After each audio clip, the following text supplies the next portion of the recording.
हवेली के हॉल में लगी साहिब की तस्वीर को देख शांतनी ने एक जोरदार ठहाका लगाया और अपनी जहरीली साजिश पर खुश होने लगी। इस वक्त उसे सब कुछ अपने काबू में नजर आ रहा था।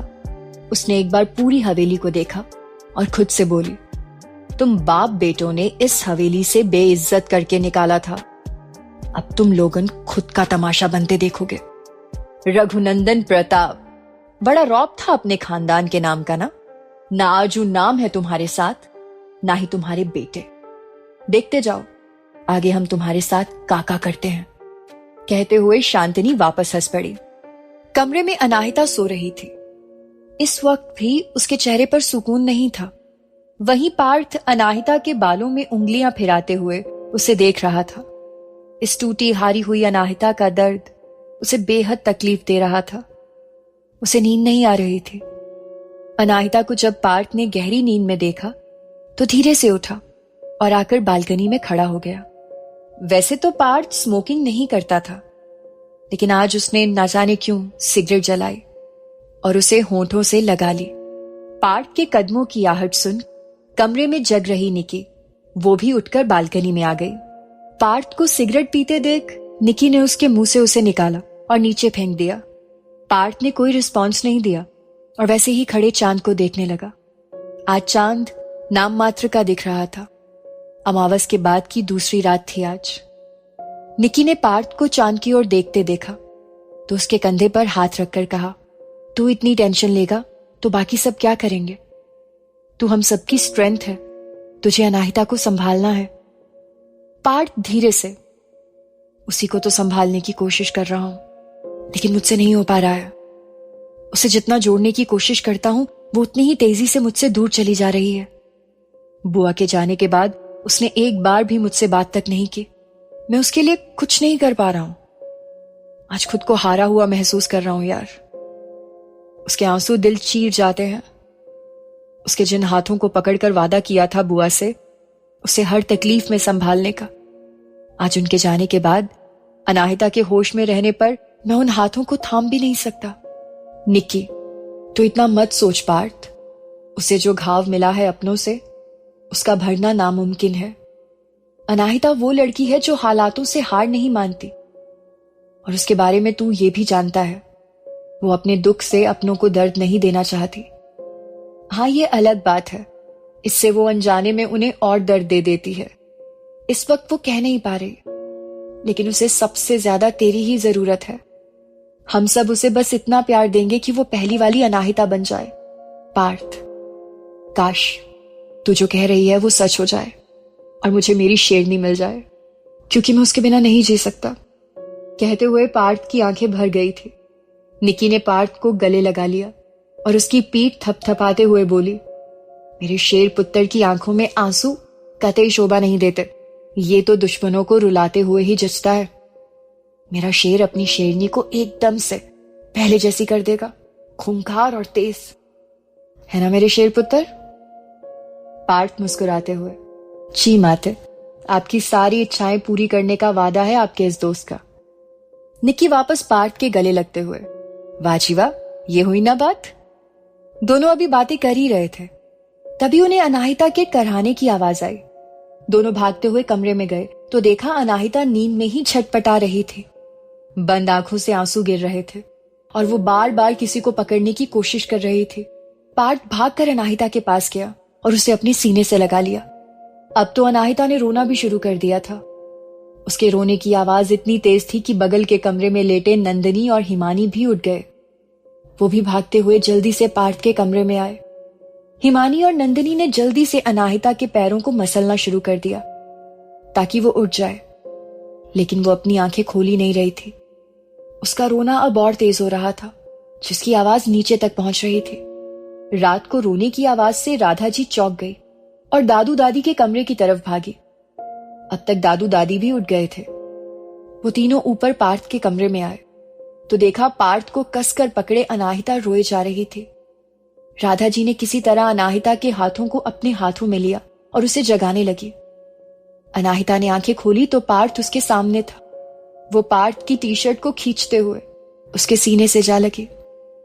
उसका रोना देख रहा खड़ा हर इंसान घबरा गया। अनाहिता ने रोते हुए कहा। पार्थ, वो माँ को मार देंगे, वो बाबा को भी मार देंगे और आप सबको भी। वो हमें अकेला कर देंगे। वो हिमानी, ध्रुव और रुद्राक्ष को लेकर चले जाएंगे। पार्थ, आप उन्हें भगाइए। पार्थ अनाहिता के चेहरे को हाथों में थामते हुए, कौन, कहां? कोई कहीं नहीं ले जाएगा किसी को अना, देखो सब यही है तुम्हारे पास। लेकिन अनाहिता को तो जैसे कुछ सुनाई ही नहीं दे रहा था। वो तो बस रोते हुए बोले जा रही थी, नहीं पार्थ, उन्होंने माँ, पापा और बाबा को तो मार ही दिया है, वो बाकी सबको भी मार देंगे। पार्थ, आप हमको सबके पास ले चलिए। पार्थ, हाँ मैं ले चलता हूँ, पहले तुम ये पानी तो पियो। पार्थ ने पानी का ग्लास अनाहिता की तरफ बढ़ाते हुए कहा। अनाहिता ने पानी के ग्लास को उठाकर फेंक दिया और उसका कांच पूरे कमरे में बिखर गया। अनाहिता, हमें कुछ नहीं पीना पार्थ, हमें बस सबके पास जाना है, हमें बाबा से मिलना है, हमें माँ से मिलना है, हमें प्लीज ले चलो। अनाहिता का रोना बंद ना होते देख पार्थ ने विजय जी को फोन किया, जो कि रात हॉस्पिटल में कार्तिक और अनिरुद्ध के साथ थे। उसने विजय जी से जल्द डॉक्टर को घर भेजने को कहा। अनिरुद्ध ने जल्दी से डॉक्टर को साथ लिया और शांति भवन की ओर चल पड़ा। अनिरुद्ध फुल स्पीड में कार चला रहा था। रोड खाली था, इसीलिए 10 मिनट में वो घर पहुंच गया। अनिरुद्ध भागते हुए अनाहिता के कमरे में पहुंचा तो देखा अनाहिता बुरी तरह चीख रही थी। उसकी आंखों से आंसू थम नहीं रहे थे। वो आंखों को बंद किए बार बार मां को बुला रही थी। डॉक्टर ने उसे चेक करने के लिए पार्थ से छुड़ाने की कोशिश की, लेकिन उसने पार्थ को नहीं छोड़ा। किसी तरह डॉक्टर ने अनाहिता को इंजेक्शन दिया। कुछ देर में जब अनाहिता चुप हुई तो इंजेक्शन के असर से सो गई। तो पार्थ ने उसे लिटा दिया। सब अब डॉक्टर की ओर देखने लगे। पार्थ और अनिरुद्ध साथ में। क्या हुआ है इसे? यूं इतना डरना अनाहिता का नॉर्मल तो नहीं है। जो लड़की बड़ी बड़ी आफतों से नहीं डरती, पिस्टल और हथियार जिसके लिए मामूली चीजें हैं, वो इतना डर रही है, मतलब बड़ी बात है। Doctor, you are right boys, ये नॉर्मल नहीं है। रिसेंट में इनके साथ जो कुछ भी हुआ है उसे ये मानना नहीं चाहती। इस इंसिडेंट के अलावा भी इनके साथ पास में कुछ ऐसा हुआ है जिससे ये बेहद दुखी या गुस्से में रहती हो। दादू, हाँ, अनाहिता जब बहुत छोटी थी तब इसने अपने पापा को खो दिया था, और भी कई छोटे बड़े इंसिडेंट। डॉक्टर, अनाहिता उन सारी चीजों को संभाल नहीं पा रही। वो चाहती तो है वो नॉर्मल रहे, पर उसके मन में इकट्ठे हो रहे दर्द उसका कहना नहीं मान रहे हैं, उसका कहना नहीं मान रहे हैं। डॉक्टर की भाषा में कहूं तो वो इतनी अपसेट है कि रियलिटी और सपने में फर्क नहीं कर पा रही हैं। वो खुद को हारा हुआ महसूस कर रही हैं। एक तरीके से कहें तो पहले जो चीजें उसे दिन में परेशान करती थी, अब वो उन्हें सपने में भी दिख रही हैं। अनिरुद्ध, इसका मतलब अनाहिता अनिरुद्ध कहते कहते रुक गया। डॉक्टर, नहीं, ऐसा कुछ नहीं है, लेकिन हाँ, अगर ये ऐसे ही चलता रहा तो कुछ भी हो सकता है। इसीलिए चाहे गुस्से से या चाहे प्यार से इसके अंदर के दर्द और गुस्से को बाहर निकालो। बाकी मैं तो हूं ही, ये मेडिसिन इसे देते रहना। अब मैं चलता हूं। जाते हुए डॉक्टर मुड़कर सबकी ओर देखते हुए, तुम लोग जितना हो सके इसके साथ रहो, ये चाहे या ना चाहे, क्योंकि आपका साथ ही इसकी दवा है। इसे अकेले मत रहने देना। डॉक्टर बाहर आते हैं और उनके साथ दादू भी। बाकी सब अब भी वहीं बैठे हैं। पार्थ अनाहिता के पास ही बैठा है, जबकि अनिरुद्ध उसके सिरहाने। बाकी सबका ध्यान अनाहिता पर था। अनिरुद्ध को अनाहिता के लिए इतना परेशान देखना आम था, लेकिन हिमानी की आंखों में आज आंसू थे ये देखकर। अब ये खुशी के थे या दर्द के, कौन जाने। तभी दादू ने आवाज दी और अनिरुद्ध नीचे जाने लगा। उसे डॉक्टर को छोड़ने जाना था। अनिरुद्ध ने सो रही अनाहिता के माथे को चूमा और नीचे आने लगा। गेट तक आकर अनिरुद्ध ने मुड़कर देखा और अपनी ओर देखती हिमानी से कहा, तुम चाहो तो मेरे साथ चल सकती हो। हिमानी ने पार्थ और राधा जी की ओर देखा। आखिर इस वक्त वही थे जो अनाहिता से बड़े थे। दोनों ने पलकें झपकाकर हां किया और वो अनिरुद्ध के साथ चली गई। सब काफी डर गए थे अनाहिता को ऐसे देखकर। दादी ने सबको सोने को कहा, पर अब किसी की भी आंखों में नींद नहीं थी। पर ऐसे बैठकर भी तो रात बिताई नहीं जा सकती थी, इसीलिए सारे अपने अपने कमरे में चले गए। पार्थ और राधा अभी भी अनाहिता के पास ही बैठे थे। अनाहिता का ये रूप सच में बेहद दर्द देने वाला था। अनाहिता के सर को सहलाते हुए पार्थ की आंखें छपकने लगी तो राधा ने उसे कंबल उड़ाया और चुपके से दोनों के माथे को चूम कर बाहर आ गई। अनिरुद्ध और हिमानी ने डॉक्टर को हॉस्पिटल छोड़ा और दोनों बाहर आ गए। दोनों के बीच काफी ऐसी बातें थी जो दोनों एक दूसरे को कहना चाहते थे, पर वक्त और हालात सही नहीं थे। अनिरुद्ध ने हॉस्पिटल से थोड़ी दूरी पर अपनी गाड़ी पार्क की और उसके बोनट पर ही बैठ गया।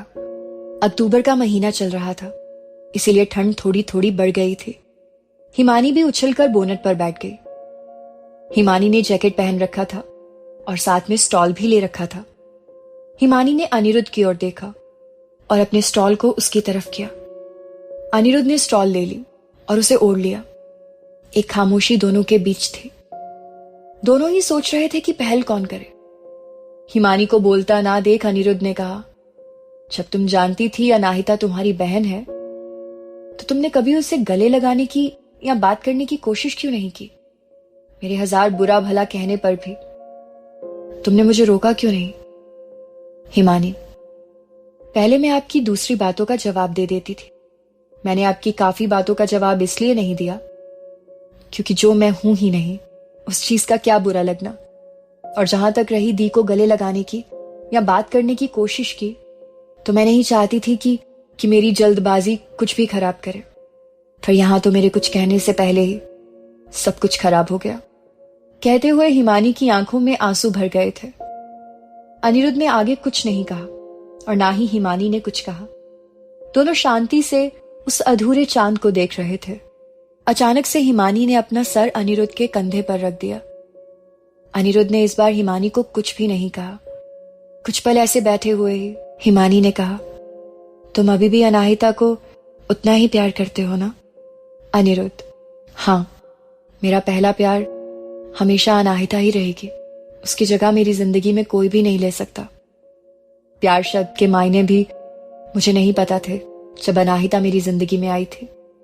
फिर धीरे धीरे वो मेरी आदत से कब मेरी जिंदगी बन गई, पता ही नहीं चला। उसके हर आंसू मुझे दर्द देते हैं।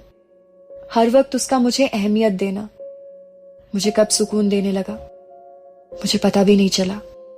जब उसे तकलीफ होती है तो मैं उसे आराम देने के लिए सारी दुनिया से लड़ सकता हूं, जबकि मैं जानता हूं कि वो मेरी नहीं है, ना ही कभी हो सकती है। हिमानी, फिर भी इतना प्यार। अनिरुद्ध, इस फीलिंग को मैं कंट्रोल नहीं कर सकता, वो हमेशा मेरे दिल में रहेगी। हाँ लेकिन हिमानी, यही ना, तुम दोबारा किसी से प्यार नहीं कर पाओगे, जानती हो। अनिरुद्ध हिमानी की ओर एकटक देखते हुए, ये तो नहीं कहा मैंने। प्यार होना ना होना मेरे बस में नहीं है। बीते कल में भी नहीं था, ना ही आने वाले कल में होगा। मेरा मानना है प्यार दूसरी बार भी हो सकता है, बस पहले प्यार को हद में रहने दो तो। जिंदगी जीते रहने का नाम है, रुक गए तो गए। अनिरुद्ध की इस बात पर हिमानी ने कुछ नहीं कहा और वापस उसके कंधे पर अपना सर रख दिया। हिमानी के दिल में अनिरुद्ध को लेकर जो भी था वो प्यार ही था, पर वो नहीं चाहती थी कि वो जबरदस्ती अनिरुद्ध के घर वालों की वजह से उसकी जिंदगी में आए। वो दूसरी ही सही, पर अनिरुद्ध की मोहब्बत बनना चाहती थी। 1-8 घंटे बीतने के बाद अनिरुद्ध ने हिमानी की ओर देखा। वो अब भी खुली आंखों से आसमान की ओर देख रही थी। अनिरुद्ध नीचे कूद पड़ा। अचानक से अनिरुद्ध के हटने की वजह से हिमानी का सर झटके से बोनट से लगने वाला था कि अनिरुद्ध ने अपना हाथ लगा दिया और उसे नीचे की तरफ खींच लिया। हिमानी आकर अनिरुद्ध के सीने से लग गई। अनिरुद्ध ने उसे खुद से अलग किया। ये दोनों के लिए अनकंफर्टेबल था। संभलने के बाद अनिरुद्ध ने हिमानी को साथ चलने का इशारा किया और दोनों खाली सड़क पर साथ साथ चलने लगे। अचानक से चलते हुए अनिरुद्ध के हाथ हिमानी के हाथ से टकरा गए। हिमानी ने अपने हाथ को बांध लिया, लेकिन थोड़ी देर बाद ही वापस उसने हाथ नीचे किया और इस बार हाथ टकराया तो अनिरुद्ध ने हिमानी के हाथ को अपने हाथों में थाम लिया। हिमानी के मुंह से शब्द नहीं निकले। अनिरुद्ध ने उसकी तरफ देखकर आंखों ही आंखों में पूछा, क्या हुआ? हिमानी ने ना में सिर हिलाया और अनिरुद्ध के कदमों के निशान पर चलने लगी। अनिरुद्ध को नहीं पता था कि हिमानी के मन में उसे लेकर क्या फीलिंग्स थी। पर कहीं ना कहीं वो भी हिमानी से जुड़ने लगा था। थोड़ी देर तक चलने के बाद हिमानी जब थक गई तो उसने अनिरुद्ध को वापस चलने को कहा। अनिरुद्ध वापस हॉस्पिटल आ गया। रात के करीब 1:30 बज रहे थे। क्योंकि कार्तिक हॉस्पिटल में था, इसीलिए उसने अनिरुद्ध को घर जाने को कहा। अनिरुद्ध ने हिमानी को घर छोड़ने का सोचा, लेकिन हिमानी ने यह सोचकर मना कर दिया कि हो सकता है कि घर में सब सो चुके हों, इसलिए वो आज रात हॉस्पिटल में ही रुक जाती है। उसके ये कहने पर अनिरुद्ध ने कहा, इसकी कोई जरूरत नहीं है, वो उसके साथ उसके घर चल सकती है। हिमानी ने एक आध बार मना किया, लेकिन जब अनिरुद्ध ने बार बार उसे चलने को कहा तो वो मान गई। दोनों घर आए। घर पर सब सो चुके थे। क्योंकि अनिरुद्ध के पास डोर की एक्स्ट्रा चाबी थी, उसने दरवाजा खोला और अंदर आ गया। अंदर आकर अनिरुद्ध ने हिमानी को बैठने को कहा और खुद किचन की तरफ जाने लगा। जाते हुए वो मुड़ा और हिमानी से पूछा, तुम कॉफी पीना चाहोगी? हिमानी, इतनी रात को? अनिरुद्ध, यकीन मानो मैं कॉफी बहुत अच्छी बनाता हूं। अनाहिता को भी मेरी बनाई कॉफी पसंद आती है, फिर चाहे रात हो या सुबह। हिमानी, वैसे तो कॉफी मैं भी काफी अच्छी बना लेती हूं, तो क्यों ना आज मेरे हाथों की कॉफी पी लीजिए। आपके हाथों की कॉफी दी के साथ फिर कभी एंजॉय करेंगे। अनिरुद्ध, क्यों नहीं।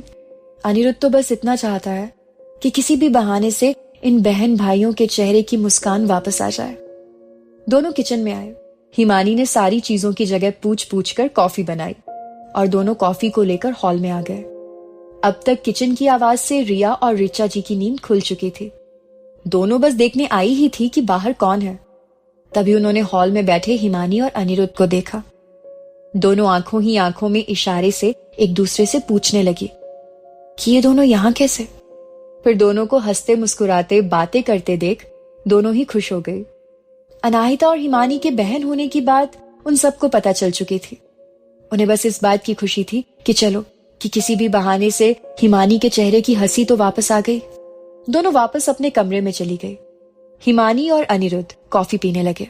अनिरुद्ध ने अपने कमरे में ले जाकर हिमानी को लेटा दिया और खुद बाहर आकर हॉल में सो गया। दूसरे दिन सुबह सबकी नींद खुल चुकी थी, पर अनाहिता अभी भी सो रही थी। शायद उस पर इंजेक्शन का असर था। पार्थ उठकर जाकर अनाहिता के लिए चाय लेकर आया। उसने अनाहिता को उठाने की कोशिश की। अनाहिता की जब आंखें खुली तो उसने अपने सामने पार्थ को देखा। उसके चेहरे पर मुस्कान आ गई। शायद उसे कुछ याद नहीं था। उसने सामने बैठे पार्थ को गले लगा लिया। तभी अचानक से उसे रात की सारी बातें याद आई। उसने पार्थ को गले लगाए हुए ही कहा, हमने कुछ किया था क्या रात को? पार्थ ने अनाहिता की पीठ को सहलाते हुए कहा, जो हुआ वो बीती बात थी। अब तुम उठ जाओ और फ्रेश हो जाओ। आज का दिन एक नई शुरुआत के नाम। कहते हुए पार्थ ने चाय का कप अनाहिता की ओर बढ़ा दिया। अनाहिता ने चाय पी और वापस लेट गई। पार्थ ने उसे उठने को कहा तो अनाहिता ने वापस सोने की बात कही। पार्थ ने उसे सोने को कहा। तभी रुद्राक्ष अनाहिता को ढूंढते हुए उसके कमरे में आया और अनाहिता को लेटे हुए देख जाकर उसे कडल करके उसके पास ही लेट गया। पार्थ ने उन दोनों भाई बहनों को देखा और अनाहिता के माथे को चूम लिया। उसने अनाहिता के बालों पर हाथ फेरा और खुद कमरे से बाहर चला गया। बाहर आकर पार्थ सीधे राधा जी के पास गया। नीचे सब लोग बैठकर नाश्ता कर रहे थे। दादू और दादी राधा जी से अनाहिता, पार्थ और नंदिनी कार्तिक की शादी की डेट निकलवाने की बात कर रहे थे। वो चाहते थे अनाहिता परमानेंटली इस घर में ही रह जाए, क्योंकि जिस तरीके से अनाहिता का बिहेवियर था वो जानते थे कि अपने भाई बहनों के साथ अनाहिता इस घर में नहीं रहेगी। तभी घर में विजय जी आते हैं और आते ही अनाहिता के बारे में पूछते हैं। राधा जी ने विजय जी को रात में ही अनाहिता की तबीयत के बारे में सब कुछ डिटेल में बता दिया था। विजय जी ऊपर पार्थ के कमरे की तरफ जाते हैं और कमरे में सो रही अनाहिता के पास बैठ जाते हैं। अनाहिता और रुद्राक्ष एक दूसरे को हग करके गहरी नींद में सो रहे होते हैं। विजय जी ने कुछ पल अनाहिता को देखा और फिर उसके माथे को सहलाकर उसे देखकर वापस आ जाते हैं। डाइनिंग टेबल पर चल रहे अनाहिता और पार्थ की शादी के मैटर को बड़े ध्यान से सुनते हैं और फिर दादू से कहते हैं, बाबा अभी ये सब करना सही होगा क्या? कहीं ऐसा ना हो जिस डर से हम ये सब इतनी जल्दी करने का सोच रहे हैं वो चीजें अनाहिता को हमसे हमेशा के लिए दूर न कर दें। विजय जी के पीछे खड़े हुए पार्थ ने उनके कंधे पर अपने हाथ को रखते हुए कहा, आई थिंक पापा सही कह रहे हैं दादू। अनाहिता भले से परेशान है, पर वो इस चीज के लिए कभी राजी नहीं होगी। अगर वो अभी यहां से जाने की बात भी करे, तब भी हमें उसका सपोर्ट ही करना चाहिए, क्योंकि कोई भी स्वाभिमानी लड़की अपने भाई बहनों को ऐसे नहीं रखना चाहेगी। राधा जी, आप दोनों की बातें सही हैं, पर मैं अपनी बेटी को ऐसे अकेले नहीं छोड़ सकती। पार्थ राधा जी के हाथ को पकड़कर नीचे बैठते हुए, आपकी बेटी अकेली कहाँ है माँ? मैं हूं ना उसके साथ। इनफैक्ट हम सब हैं। हम सब उसका भला चाहते हैं, पर उसकी सेल्फ रिस्पेक्ट को ठेस पहुंचाए बिना।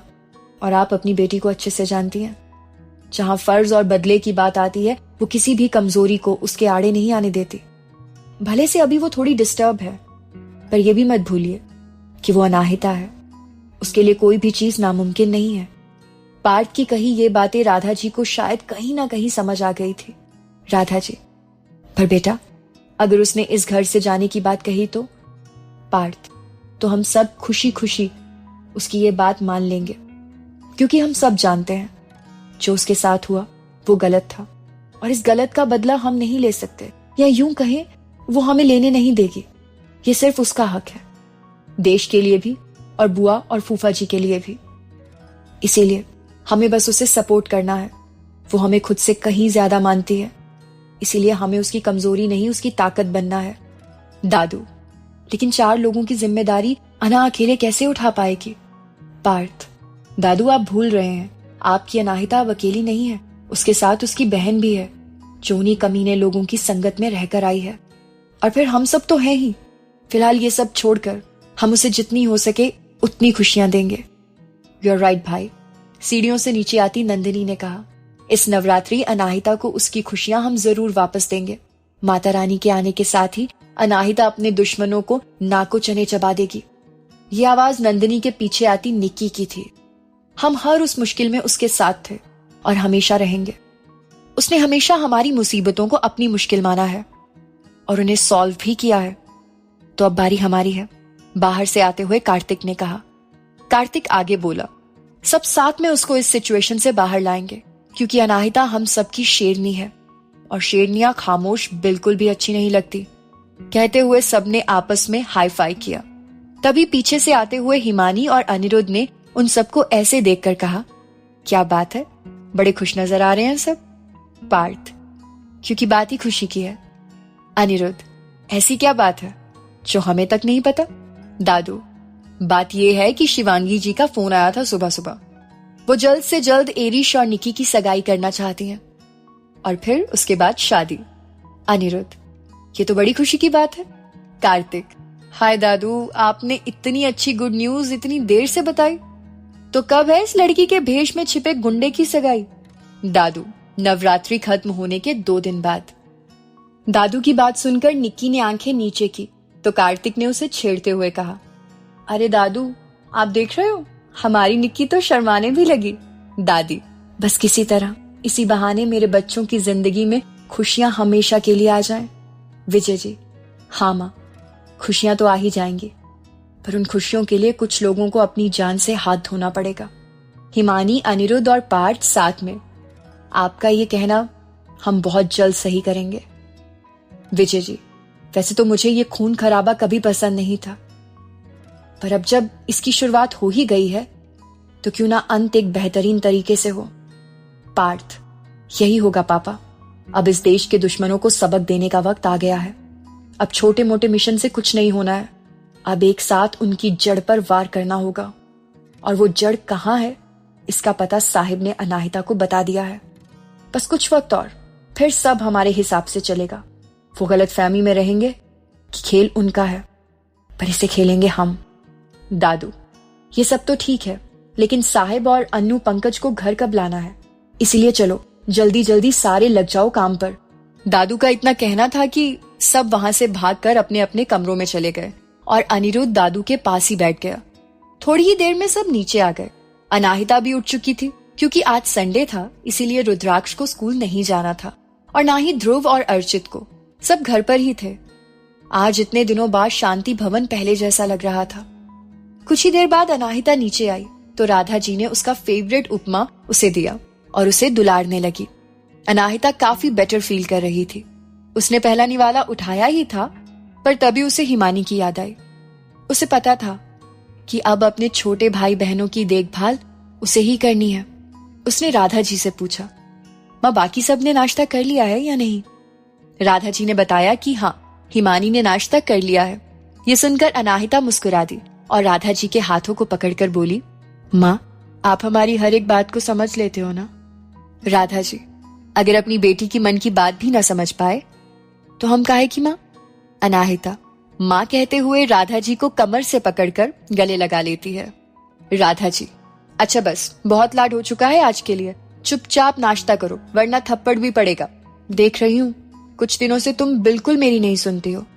अनाहिता ने इस बात पर अपना कान पकड़ा और उपमा खाने लगी।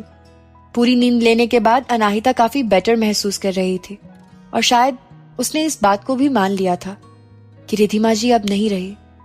नाश्ता कर कर अनाहिता बाकी सबके साथ हॉस्पिटल गई। अन्नू और पंकज जी को पट्टियां लगी थी। उनके घाव अभी ताजे थे, फिर भी वो होश में आ चुके थे। तीनों को लेकर एम्बुलेंस शांति भवन आई और नीचे के गेस्ट हाउस को आईसीयू रूम में तब्दील कर दिया गया। साहिब को मशीनों के साथ वहां शिफ्ट कर दिया गया। क्योंकि अनु पंकज जी चल फिर सकते थे, इसीलिए वो घर पर ही थे। आज का दिन इन्हीं की देखरेख में निकल गया। बाकी के 3 दिन भी ऐसे ही निकल गए। अनाहिता का अब ज्यादा से ज्यादा वक्त साहिब की देखरेख में गुजरता। अनाहिता घंटों उनके पास बैठे उनसे बातें करती रहती थी। बाकी जो वक्त बचता था वो रुद्राक्ष और ध्रुव के साथ बिताती थी। वो नहीं चाहती थी कि इन दोनों को जरा सी भी माँ की कमी महसूस हो। हाँ, वो हिमानी के साथ भी वक्त बिताती थी ताकि उसे ज्यादा से ज्यादा समझ सके। इन सब के बीच में अनाहिता और पार्थ एक दूसरे पर ध्यान ही नहीं दे पा रहे थे। इन कुछ दिनों में दोनों ने एक दूसरे से ढंग से बात तक नहीं की थी क्योंकि वक्त ही नहीं मिलता था। इसी तरह पूरा हफ्ता बीत गया। इस पूरे हफ्ते में अनाहिता ने अपने दुख को भुलाकर खुद को समेट लिया था। अब वो फिर से पहले जैसी अनाहिता बन गई थी। हाँ, गुस्सा थोड़ा ज्यादा हो गया था उसका, पर अपनों के लिए उसके प्यार में कोई कमी नहीं आई थी, सिवाय इस चीज के कि अनाहिता अब घंटों घर से बाहर रहती थी।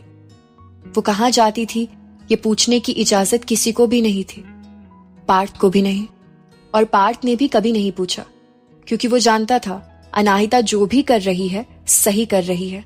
वो सिर्फ अनाहिता का साथ देना चाहता था और दे भी रहा था। आज नवरात्रि का पहला दिन था। घर के सारे लोग तैयार थे क्योंकि माता रानी को घर लेकर आना था, लेकिन अनाहिता गायब थी।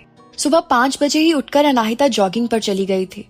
सबकी निगाहें गेट पर ही थी। तभी अनाहिता अंदर आती दिखी और आते ही सीधे अपने कमरे में चली गई। किसी ने अनाहिता से कुछ नहीं पूछा, लेकिन आज पार्थ को उसके यूं गायब होने का कारण जानना था। पार्थ कमरे में गया तो अनाहिता वहां नहीं थी। वो वापस नंदिनी के कमरे की ओर जाने को हुआ ही था, तभी उससे बाथरूम से आवाजें आई। वो समझ गया अनाहिता बाथरूम में है। पार्थ वहीं बेड पर बैठ गया। थोड़ी देर में अनाहिता बाथरूम से बाहर निकली और आकर कांच के सामने खड़ी हो गई। अनाहिता ने आज लाल रंग की साड़ी पहनी थी जो उसके गोरे रंग पर काफी जच रहा था। कानों में बड़े बड़े झुमके, डीप बैक ब्लाउज और उस पर उसके लंबे सुनहरे बाल। पार्थ तो जैसे सब कुछ भूल गया हो। अनाहिता ने कांच में जब बेड पर बैठे पार्थ को देखा तो उसकी तरफ आई और उसके सामने खड़ी हो गई। पार्थ अब भी अनाहिता में ही गुम था। अनाहिता ने जब पार्थ को हिलाया तो पार्थ झटके से उठ खड़ा हुआ। वो जाकर काजल लाया और अनाहिता के कानों के पीछे लगा दिया। ना चाहते हुए भी अनाहिता के होंठों पर मुस्कान के साथ आंखों में आंसू आ गए। पार्थ ने अनाहिता की भरी आंखें देखी तो उसका कारण पूछा। अनाहिता ने सर हिलाकर ना का इशारा किया और उसके आने का कारण पूछा। पार्थ तो भूल ही गया था कि वो क्या करने आया था, लेकिन अब जब अनाहिता ने पूछा तो उसने जानबूझकर उससे कुछ नहीं कहा और उसके साड़ी पहनने का कारण पूछा। अनाहिता, इस घर की होने वाली बहू है हम। हमारा फर्ज है यहाँ के सारे रीति रिवाजों का मान रखना। माँ की ख्वाहिश है कि इस बार माता रानी को हम आसन पर बिठाएं, इसीलिए हमने ये साड़ी पहनी थी। साथ में हम आपका रिएक्शन भी जानना चाहते थे। पार्थ को काफी अच्छा लगा कि अनाहिता ने आगे से खुद को इस घर की बहू कहा। अनाहिता को पहले जैसा देखकर उसे बहुत खुशी हुई।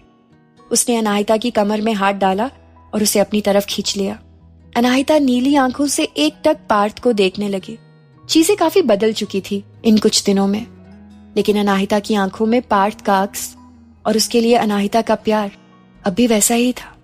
पार्थ ने अनाहिता का माथा चूम लिया और उसे बाहर लेकर आ गया। दोनों सीढ़ियों से उतरते हुए बड़े ही प्यारे लग रहे थे। आज काफी दिनों बाद दोनों को सबने एक साथ देखा था। इतने बड़े तूफान के बाद भी दोनों साथ थे। अनाहिता, पार्थ, हिमानी और बाकी सब साहिब के पास गए। अनाहिता और पार्थ ने जब उनके पैर छुए तो उनकी बंद आंखों से आंसू का एक कतरा बह गया, जिसे अनाहिता ने देख लिया। उसने साहिब के आंसू साफ किए और एक निश्चय के साथ वहां से बाहर आई। क्योंकि कुछ दिन पहले ही घर में काफी कुछ हुआ था, इसलिए दादू ने ज्यादा कुछ ना करते हुए सिंपल तरीके से माता रानी की मूर्ति के साथ घट स्थापना की। माता रानी की स्थापना के साथ बाकी सारी विधि भी पार्थ अनाहिता ने की। पूजा करते हुए अनाहिता ने माता रानी से प्रार्थना की कि आज वो जो करने जा रही है उसमें वो इसका साथ दे। पूजा खत्म करके अनाहिता ने घर वालों से कहा, हमें अर्जेंट में कहीं जाना है, आप सबको नहीं बता सकते कहाँ, इसीलिए पूछकर हमें दुविधा में मत डालिएगा। आप सब कल या हो सकता है उसके एक दिन बाद शाम तक लौट आए। फिर राधा जी को देखते हुए हम बस इतना चाहते हैं, माँ आप रुद्राक्ष और ध्रुव का ख्याल रखें, क्योंकि हिमानी भी हमारे साथ जाएगी। दादू, अगर तुम चाहती हो कोई तुमसे सवाल ना करे तो नहीं करेंगे, लेकिन तुम्हें भी हमारी बात माननी पड़ेगी। जहां भी जा रही हो पार्थ तुम्हारे साथ जाएगा। अनाहिता, लेकिन दादू। विजय जी, बेटा हम सब आपकी सारी बातें मान सकते हैं, पर आपकी सेफ्टी से खिलवाड़ नहीं कर सकते। आपको पार्थ को साथ ले जाना पड़ेगा। आप काबिल हैं, ये बात यहाँ खड़ा हर शख्स जानता है। फिर भी अकेले किसी भी जगह जाना सही नहीं है, खासकर तब जब अपने दुश्मनों के कितने चेहरे हैं हमारे आसपास, ये बात हमें पता ना हो। अनाहिता पार्थ की ओर देखकर, आप सब हमारी कमजोरी भी हैं और स्ट्रेंथ भी, लेकिन पार्थ वो कभी भी हमें ये नहीं जताते कि वो हमारी कमजोरी हैं और हर जगह हर बार मजबूती से हमारे साथ खड़े रहते हैं। उन्हें साथ ले जाने में हमें कोई प्रॉब्लम नहीं है, और यही बात हम दादू से कहना चाहते हैं। दादू, फिर ठीक है, और हाँ, हमें इस बार भी तुम्हारा वही हंसता चेहरा देखना है। जहां भी जा रही हो बस जीत कर आना। अनाहिता दादू के पैर छूकर, आपकी बेटी ने जिंदगी में एक यही बात सीखी है कि हालात कुछ भी हो, जीतने के अलावा कोई ऑप्शन नहीं है। दादू, ये है हमारी अनाहिता, जिसकी आंखों में आंसू नहीं गुस्सा और रौब ही जचता है। अनाहिता ने सबके पैर छुए और नंदिनी मुक्ति को गले लगाते हुए कहा, तुम दोनों को क्या ही कहें, तुमने तो हर मुश्किल में हमारा साथ दिया है, चाहे वो कितनी ही बड़ी हो। नंदिनी, देना ही पड़ेगा, इतनी प्यारी दोस्त को अकेला छोड़ ही नहीं सकते, वो भी उस दोस्त को जो भाभी बनने वाली है। जिंदगी भर अपनी बात मनवानी है तो साथ तो देना ही पड़ेगा। उनकी इस बात पर अनाहिता मुस्कुरा दी। अनाहिता ने राधा जी को गले लगाया तो राधा जी ने कहा, जल्दी जाइए और अपना काम करके जल्दी से हमारे पास आ जाइए। अनाहिता, जी माँ। अनाहिता अब हिमानी के पास आई और उसके हाथ को अपने हाथ में लेकर साहिब के पास आई और बोली, बाबा, आज आपकी दोनों बेटियां उस जगह जा रही हैं जिसके आप राजा थे। आपको आपकी जगह दिलाने और उन लोगों को सजा देने की शुरुआत के लिए ये जरूरी है कि उन्हें एहसास कराया जाए कि अभी भी हम खड़े हैं उनके बुरे मंसूबों के सामने। हम जानते हैं आप कभी नहीं चाहते थे कि हम आमने सामने की लड़ाई लड़ें, लेकिन आप ही सोचिए, हमारे अंदर आखिर खून तो आपका ही है। जब आपने कभी पीठ नहीं दिखाई तो हम कैसे कर सकते हैं। हम मानते हैं शांत रहकर लड़ने वाली लड़ाई भी लड़ाई ही होती है, पर शांत रहकर नहीं, उनके सामने आकर बार बार उन्हें उकसाना चाहते हैं ताकि वो कोई और गलती करे और बस वो उनकी आखिरी गलती बन जाए। इतना कहकर दोनों ने साहिब के पैर छुए। साहिब को सब कुछ सुनाई दे रहा था, लेकिन ये उनकी बदकिस्मती थी कि अपने बच्चों के पास होते हुए भी वो उन्हें छू नहीं सकते थे, ना ही उनसे बात कर सकते थे। जिस पल के लिए वो जिंदगी भर तरसते रहे वो इतने करीब थे, फिर भी साहिब उन्हें जी नहीं पा रहे थे। अनाहिता, जानते हैं बाबा, आप हमें सुन रहे हैं, लेकिन कोई बात नहीं, वो वक्त जल्द ही आएगा जब आप हमारे साथ होंगे। इतना कहकर हिमानी का हाथ पकड़े ही अनाहिता बाहर आई और कार में बैठ गई। पार्थ भी आकर ड्राइविंग सीट पर बैठा और कार चलाने लगा। मेन गेट से निकलते हुए अनाहिता ने कुछ लोगों को इशारा किया, जो भिखारी, सब्जी वाले, सामने की दुकान पर बैठे ग्राहक और आते जाते लोगों के भेष में थे। अनाहिता घर वालों के लिए कोई रिस्क नहीं लेना चाहती थी। वो जान चुकी थी उसके राइवल किसी भी हद तक नीचे गिर सकते हैं। लखनऊ से इलाहाबाद पहुंचने में 4 घंटे का वक्त लगता था, इसीलिए अनाहिता ने अपनी आंखें बंद करके सीट से लगा दी। वहीं हिमानी और पार्थ अपनी बातें करने लगे। साथ में पार्थ ने अनाहिता का हाथ पकड़कर ब्रेक पर रख दिया। घर से निकलने के बाद पार्थ ने नवाबगंज में कार रोकी तो हिमानी को सामने से अनिरुद्ध आता दिखा। हिमानी उसको देखकर ही खुश हो गई। अनाहिता हल्की नींद में थी, इसीलिए उसे गाड़ी रुकने और अनिरुद्ध के बैठने का पता ही नहीं चला। नींद में उसका सर पार्थ के कंधे पर लुढ़क गया और पार्थ ने उसके गालों पर अपना हाथ रखकर उसके सर को संभाल लिया। अनिरुद्ध ने हिमानी की ओर देखकर कहा, मुझे बताना तक जरूरी नहीं समझा ना तुमने? हिमानी, मुझे खुद ही नहीं पता कहाँ जा रहे हैं। बस सुबह ही दी ने कहा मैं उनके साथ जाऊंगी और मैं आ गई। अनिरुद्ध, हाँ तुम तो हो ही इस राम की लक्ष्मण, लेकिन इसने मुझे इतनी बड़ी बात नहीं बताई। इसका जवाब तो इसे देना ही पड़ेगा। बहन क्या मिल गई, दोस्त की कदर ही नहीं है इसे। हिमानी अनिरुद्ध को ऐसी नौटंकी करते पहली बार देख रही थी, वरना या तो उसने अनिरुद्ध का गुस्से वाला लुक देखा था या फिर केयरिंग। पर जैसे जैसे वो अनिरुद्ध के करीब आ रही थी, उसे अनिरुद्ध के बारे में नई नई बातें पता चल रही थी। हिमानी अपने गालों पर हाथ रखे अनिरुद्ध को देखे जा रही थी। एकदम अनाहिता जैसा ही, भरे हुए कपूर जैसा गोरा चेहरा, उस पर बड़ी बड़ी आंखें जो पूरी तरह नीली नहीं पर हल्की स्लेटी थी। उस पर चेहरे पर आते उसके काले बाल और हल्के गुलाबी होंठों के बीच में वो काला तिल। एक पल को तो अनिरुद्ध भी उसकी आंखों में उलझ कर रह गया। हवेली के अनाहिता की आंखें बंद थी।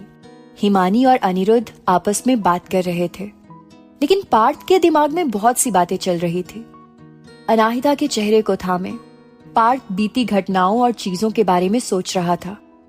जब से वो अनाहिता से मिला था, तब से अनाहिता के साथ काफी चीजें हो रही थी। ऐसे में अनाहिता का स्ट्रेंज बिहेव करना तो बनता था। प्रतापगढ़ पहुंचकर पार्थ ने अनाहिता को उठाया और पानी और कुछ खाने का सामान ले लिया। अनाहिता ने अनिरुद्ध को देखा तो एक बार चेहरे पर गहरी लकीरें उभर आई, लेकिन कुछ देर बाद नॉर्मल हो गई। अनाहिता अब जग चुकी थी। पार्थ का हाथ पकड़े अनाहिता खिड़की के बाहर देख रही थी। गाड़ी में शांति थी। पार्थ ने कार आगे बढ़ाने के साथ ही अनाहिता से पूछा, हमें जाना कहाँ है शेरनी? अनाहिता बिना किसी भाव के, हवेली। ये सुनकर बाकी तीनों के चेहरे पर टेंशन आ गई, लेकिन अनाहिता अब भी वैसे ही शांत बैठी बाहर की ओर देख रही थी। पार्थ ने कार रोकी और अनाहिता से पूछा, वहां जाना जरूरी है क्या? अनाहिता, हद से भी ज्यादा जरूरी है। पार्थ, पर अकेले क्यों? अनाहिता, हम दोनों बहनें अकेली नहीं हैं। पार्थ, फिर भी। अनाहिता, पार्थ, आपने कहा था आप ना हमसे कोई सवाल पूछेंगे ना ही हम आपको कोई जवाब देंगे। हमारे साथ आना आपका फैसला था, हमने उसके लिए कुछ नहीं कहा। अब हवेली में जाना हमारा फैसला है, आपको भी उसके लिए कुछ नहीं कहना चाहिए। पार्थ अनाहिता के हाथों को छोड़कर स्टीयरिंग को गुस्से में जोर से पकड़ लेता है, जिसे देख अनाहिता वापस से पार्थ के हाथ को पकड़कर कहती है, टेंशन मत लीजिए पार्थ, उन जैसे 1000 कमीनों पर हम दोनों भारी ही पड़ेंगे। फिर आप दोनों हमारे आसपास ही रहेंगे, पता है हमें, इसीलिए गुस्सा छोड़िए और चलिए। अनाहिता की बात सुन पार्थ कुछ रिलैक्स हुआ, लेकिन उसके चेहरे को देखकर कोई भी कह सकता था कि अनाहिता की बातों से वो पूरी तरह संतुष्ट नहीं है। यही हाल अनिरुद्ध का भी था। उसने अनाहिता के कंधे पर हाथ रखा तो अनाहिता ने दूसरा हाथ उसके हाथ पर रखते हुए कहा, हमें खुद पर और आप दोनों पर भरोसा है। क्या आपको हम पे भरोसा है? इसके आगे कुछ भी बोलना दोनों को ही ठीक नहीं लगा। कार में एक बार फिर शांति छा गई। पार्थ ने कुछ नहीं बोला और म्यूजिक प्लेयर ऑन कर दिया। कार भूपिया मऊ ट्रैक पार कर चुकी थी। इस वक्त गाने के बोल ही काफी कुछ बोल रहे थे। जब तक तेरी आँच में। अनाहिता ने पार्थ की बाजुओं को थाम लिया और उसके कंधे पर अपना सर टिका लिया। ये कंधे हमेशा से उसके सुकून की जगह थे। जब उसने पहली बार इन पर अपना सर टिकाया था, तब से इन्होंने उसके दर्द को सुकून में बदलने का ठान लिया था। जब तक तेरी धुन। कार जैसे जैसे इलाहाबाद के करीब आ रही थी, पार्थ और अनिरुद्ध के दिल की धड़कनें बढ़ती जा रही थी। इस वक्त दोनों को अनाहिता और हिमानी की चिंता थी। एक वक्त था जब अनिरुद्ध के लिए सिर्फ और सिर्फ अनाहिता थी, पर आज उसे हिमानी की भी फिक्र थी। कुछ ही देर में वो चारों इलाहाबाद की जानी मानी जगह पहुंच चुके थे, और वो थी साहिब की बड़ी सी हवेली। कई 100 यार्ड फीट में फैली ये हवेली किसी राजे महाराजे के महल से कम नहीं थी। बड़ा सा शाही दरवाजा जिसके पास 2 दरबान खड़े हैं। बिना चेकिंग के किसी को भी अंदर जाने की इजाजत नहीं थी। दूर से ही हवेली का बड़ा सा गुंबद नजर आ रहा था। सारे कार से उतर गए और पैदल ही दरवाजे की तरफ बढ़े, लेकिन अंदर जाने से पहले ही बंदूकधारियों ने उनका रास्ता रोक लिया। अनाहिता अपना हाथ बांधकर शांति से खड़ी हो गई। तभी हिमानी सामने आई। क्योंकि उन्होंने हिमानी को कई बार देखा था, इसीलिए उन्हें अंदर जाने दिया। चारों अंदर गए। लंबा सा रास्ता और उसके किनारे लगे पेड़, कुछ कुछ जगह पर लगे फाउंटेन, फवारे उस जगह को यूनिक लुक दे रहे थे। अंदर के ग्राउंड में बना बड़ा सा शिव मंदिर और उसके अंदर बड़ा सा घंटा। हवेली चारों तरफ खड़े बंदूकधारियों से कवर्ड थी। अनाहिता ने अपने शूज उतारे और मंदिर के अंदर आकर महादेव के हाथ जोड़कर बोली, महादेव, हम आज उसी जगह वापस आए हैं जहां ना जाने की कस्में कई बार खा चुके हैं। बस आपसे इतनी सी प्रार्थना है, हमारे साहस और आत्मविश्वास को यूं ही बनाए रखिएगा। कुछ यूं कृपा कीजिएगा कि इस जगह से हम खाली हाथ ना जाएं। कहते हुए अनाहिता जोर जोर से मंदिर के घंटे को बजाने लगी। उस घंटे की आवाज इतनी तेज थी कि हवेली के अंदर से सब बाहर आ गए। हल्की हल्की शाम हो चुकी थी। दक्ष, शांतनी और अमिता आवाज सुनकर बाहर आ गए। अमिता जहां इन सबको देखकर खुश थी, वहीं दक्ष और शांतनी का चेहरा गुस्से से तमतमा गया था। अनाहिता मंदिर से बाहर आई और बाहर आते ही जोर से बोली, हर हर महादेव। उसका साथ पार्थ, हिमानी और अनिरुद्ध ने भी दिया। उनकी आवाजें पूरी हवेली में गूंज उठी। अनाहिता को वहां देखकर अमिता की आंखें भर गई। वो अनाहिता को गले लगाने के लिए आगे बढ़ी ही थी, तभी दक्ष की घूरती आंखों को देख उन्होंने अपने कदमों को रोक लिया। अनाहिता ने उन्हें देखा और आकर उसने उनके पैर छू लिए। साथ में हिमानी को भी उनके पैर छूने को कहा। दक्ष ने आकर अनाहिता की बाजू पकड़ ली। उसे ऐसे करता देख पार्थ और अनिरुद्ध आगे बढ़े ही थे कि अनाहिता की नजरों को देख रुक गए। अनाहिता ने अपनी नजरें दक्ष की तरफ घुमाई तो उसने अनाहिता का हाथ छोड़ दिया और थोड़ी दूर पर खड़ा होकर बोला, तुम्हारे जैसी 2 टके की लड़की की इतनी हिम्मत कि मुंह उठाकर हवेली में घुस आई और अपने साथ लाई भी तो इस 2 मुही नागिन को, जो कल तक रुपयों के लिए हमारे तलवे चाटती थी और आज इस बृजेंद्र सिन्हा के पोते ने इसे कुछ ज्यादा पैसे क्या दे दिए, ये तेरे साथ है। दक्ष की इस बात का जवाब देने का मौका अनाहिता ने हिमानी को दिया। हिमानी दक्ष की आंखों में आंखें डाल के बोली, तलवे चाटना तुम जैसे कुत्तों का काम है, शेरनियों का नहीं। रघुवंशी खानदान का खून और रावत खानदान की परवरिश है मेरे अंदर। दोबारा बात करने से पहले जबान संभाल के बोलना, वरना इस बार बचाने के लिए साहिब नहीं है। अमिता हिमानी को देखकर, ये क्या बोल रही है बेटा? अनाहिता, छोटी माँ, ये मेरी बहन और आपकी छोटी बेटी है।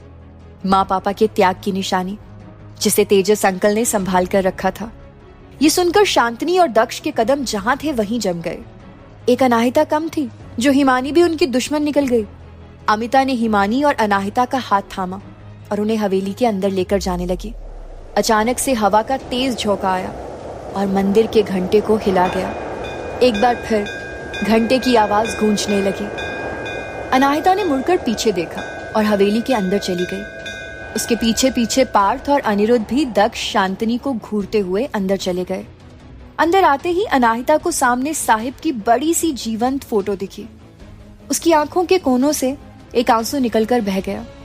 वो अंदर आकर सोफे पर बैठने ही वाली थी, तभी लगभग 15 ब्लैक ड्रेस पहने बॉडी बिल्डर्स भागते हुए आए और उनके पीछे मुस्कुराते हुए दक्ष, शांतनी, अनिरुद्ध और पार्थ ने उन्हें देखा तो मुस्कुराते हुए सोफे पर बैठ गए।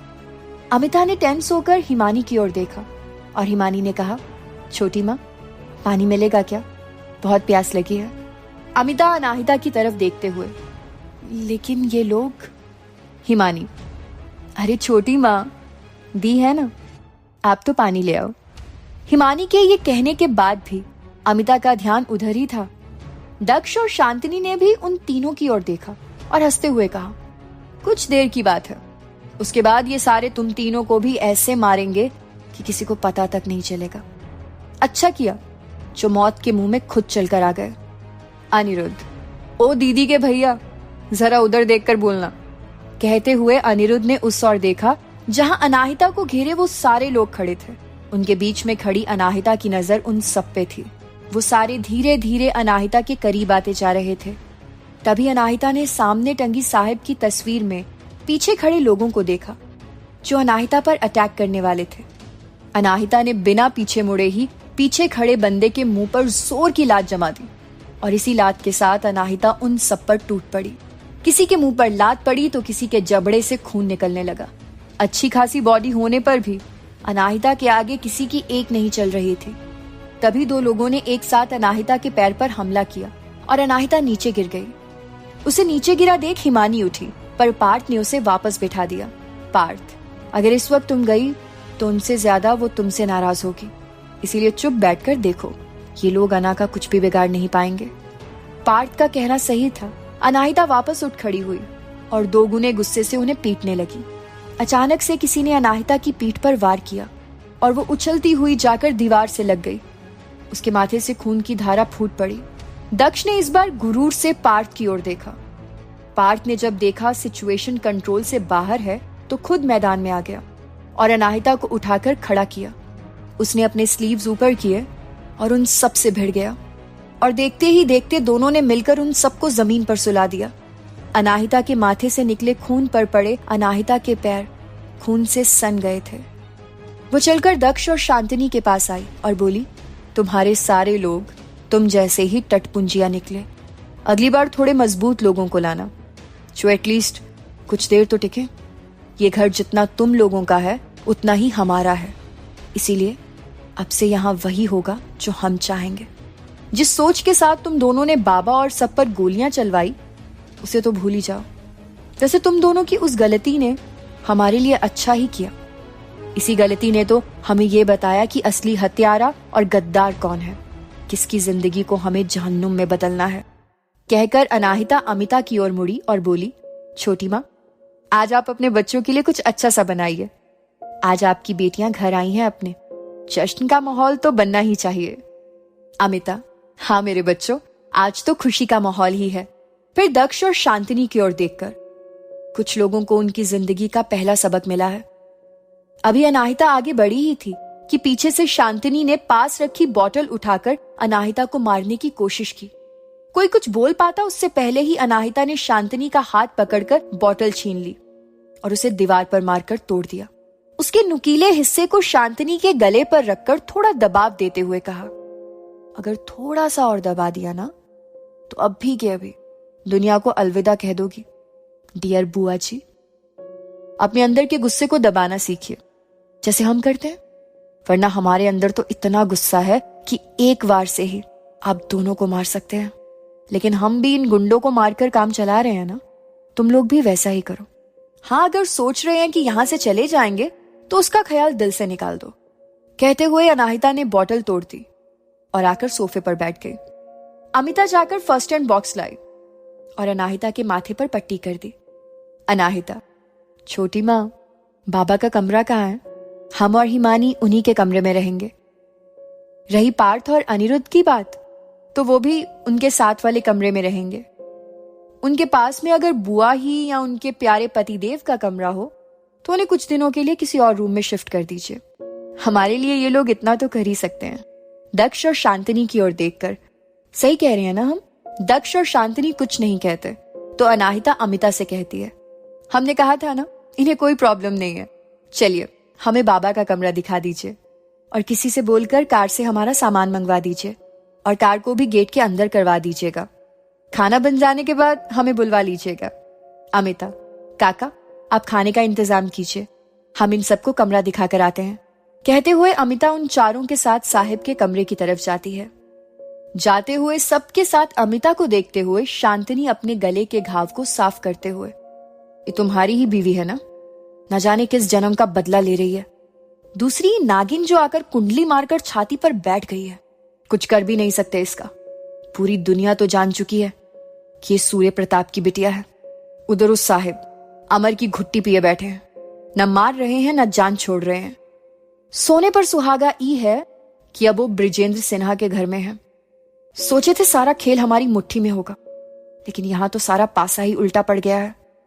दक्ष, पर हम लोग ऐसे चुप नहीं बैठ सकते, कुछ ना कुछ तो करना ही पड़ेगा। शांतनी सोचते हुए, कुछ ना कुछ तो करना ही पड़ेगा, पर क्या? लखनऊ में कार्तिक उन गुंडों से पूछताछ कर रहा है जिन्होंने साहिब और चाचा चाची पर हमला किया था, लेकिन वो मुंह खोलने का नाम ही नहीं ले रहे थे। जब उन्होंने कार्तिक की हर मुमकिन कोशिश करने के बावजूद भी मुंह नहीं खोला तो कार्तिक ने उन्हें पीटना चालू किया। बुरी तरीके से पीटे जाने के बावजूद भी जब उनका मुंह नहीं खुला तो कार्तिक ने उन्हें अलग अलग बिठाकर उनसे पूछताछ करने की कोशिश की और उसकी ये तरकीब काम कर गई। उन तीनों ने फाइनल दक्ष का नाम ले ही लिया। कार्तिक के पास उन तीनों का रिकॉर्ड सबूत आ गया था। कार्तिक ने उन तीनों को लॉकअप में बंद किया और खुशी खुशी घर आ गया, लेकिन उसने एक गलती कर दी। उसने रिकॉर्ड किए हुए वीडियो को पुलिस स्टेशन में ही रिकॉर्ड रूम में रखवा दिया। कार्तिक के घर जाने के बाद उसी स्टेशन का सब इंस्पेक्टर मिश्रा स्टेशन आया। कार्तिक के पुलिस स्टेशन से जाने के बाद मिश्रा का ही दबदबा रहता था। मिश्रा ने सारे हवलदारों को चाय पीकर आने को कहा और उसने उन दोनों गुंडों के हाथ में लॉकअप की चाबी थमा दी। लॉकअप की चाबी थमा दी। उन दोनों गुंडों ने अंदर जाकर उन तीनों से पूछताछ की कि उन्होंने कुछ बताया तो नहीं। डरते डरते उन तीनों ने कहा कि कार्तिक वीडियो रिकॉर्ड करके गया है। खुशी की बात यह है कि वो वीडियो रिकॉर्ड रूम में ही रखा है। इतना सुनते ही वो दोनों गुंडे खिलखिलाकर हंस पड़े और उन तीनों को बारी बारी से गले लगाया। उन दोनों ने लॉकअप का गेट खोला और उन तीनों को बाहर आने को कहा और बाहर आते ही उन तीनों को गोली मार दी। उन तीनों को गोली मारकर उन्होंने मिश्रा से रिकॉर्ड रूम के बारे में पूछा। मिश्रा उन दोनों को रिकॉर्ड रूम में ले गया और काफी देर ढूंढने के बाद उनके हाथ उन तीनों के कबूलनामे का वीडियो आ गया। उन तीनों ने उस वीडियो को लिया और बाहर जाने लगे। तभी मिश्रा ने अपने पान चबाए हुए दांतों को दिखाते हुए कहा, अरे महाराज, हमारा हिस्सा तो देते जाइए। इतनी मेहनत करके आप लोगों को अंदर लाए हैं, कुछ तो हिसाब बनता है हमारा भी। दोनों गुंडे हंसते हुए एक दूसरे की तरफ देखकर बोले, सच कहा भाई, हिसाब तो तुम्हारा बनता है। और इतना कहने के बाद उन्होंने मिश्रा के सीने में गोली उतार दी। जाते जाते उन्होंने पूरे थाने में सामान तोड़ दिया और इससे पहले कि वो सारे हवलदार थाने के अंदर आते, वो दोनों बाइक पर बैठकर भाग गए। उन हवलदारों ने अंदर आकर देखा तो लॉकअप के पास उन तीनों गुंडों की लाशें पड़ी थी।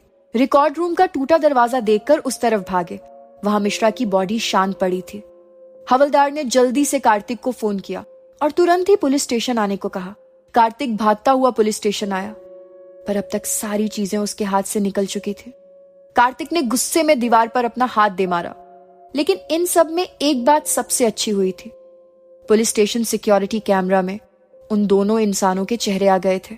कार्तिक अभी एम्बुलेंस से उन सभी की बॉडी कलेक्ट करवा ही रहा था, तभी उसे पुलिस कमिश्नर का कॉल आ गया। पुलिस कमिश्नर बहुत गुस्से में थे। उन्होंने कार्तिक को तुरंत उनके ऑफिस पहुंचने को कहा।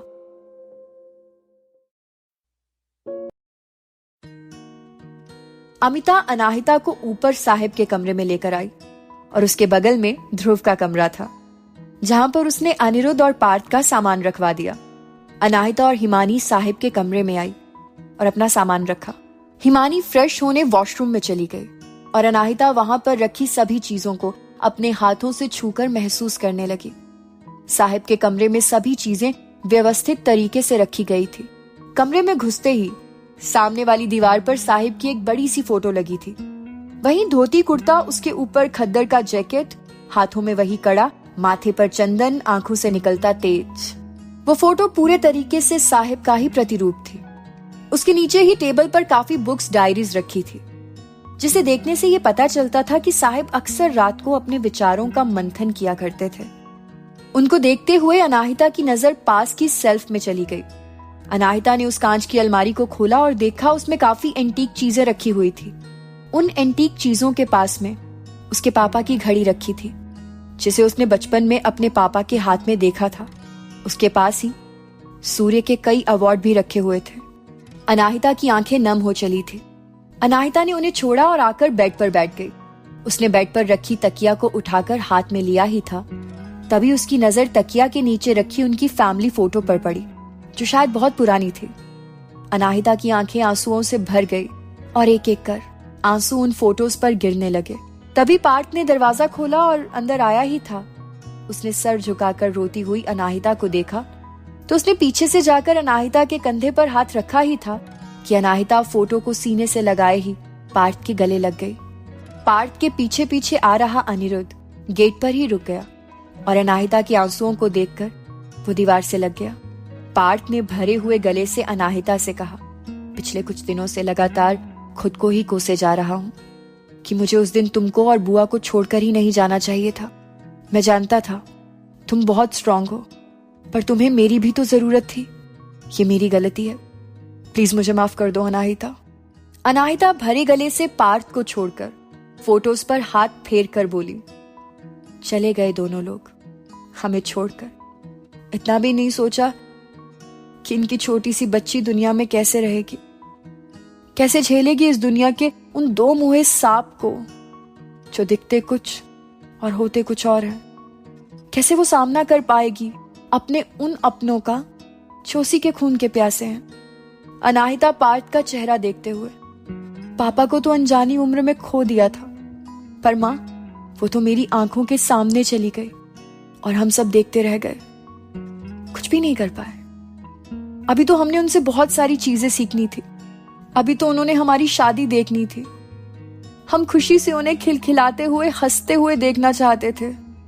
हम चाहते थे कि वो दुनिया की हर उस खुशी को महसूस करें जो वक्त और अपनों ने उन्हें महसूस नहीं करने दी, पर उन्होंने तो इतना भी सुकून नहीं मिलने दिया। हमें बस अकेला छोड़कर चली गई।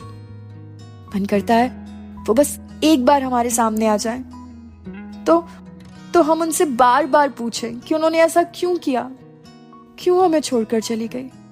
क्यों नहीं सोचा उन्होंने उनके बेटे बेटी को उनकी जरूरत है। बस दिल करता है काश वो लौट आए और बस एक बार मेरी अना कह के हमें बुला लें। कहते हुए अनाहिता ने फोटो को चूम लिया। उसकी आंखें रुकने का नाम ही नहीं ले रही थी। उसके दिल का दर्द आंखों में साफ साफ पता चल रहा था, जो यहां आकर ताजा हो गया था। बाथरूम के गेट पर खड़ी हिमानी और दरवाजे की ओट पर खड़ा अनिरुद्ध, दोनों अनाहिता के इस दर्द से वाकिफ थे, लेकिन दोनों ही कुछ नहीं कर पा रहे थे। और हमारे बाबा, जिनका कोई कसूर नहीं था, फिर भी हम उन्हें बचपन से अपना गुनहगार मानते आ रहे हैं। हर तरीके से उन्हें तोड़ने की, दुख पहुंचाने की, बदनाम करने की कोशिश की। काश इस वक्त से पहले एक बार हमसे मिल लेते, एक बार प्यार से हमें अपनी पोती कहकर बुला लेते। लेकिन उन्होंने तो उस वक्त आकर कहा हमसे, जिस वक्त हम सुनने तक को तैयार नहीं थे। अगर एक बार हमें ढूंढ कर अपनी पोती कहकर हमें गले लगा लेते तो हम भी उन्हें झिटक कर दूर नहीं करते। आखिर इतना हक तो बनता था हम पर उनका। आज इन सब ने मिलकर हमें अपने आश्रय से क्यों महरूम कर दिया, बताओ ना पार्थ। अनाहिता रोए जा रही थी। पार्थ ने अनाहिता को सीने से लगा लिया और उसकी पीठ को सहलाते हुए उसके सर को चूम लिया।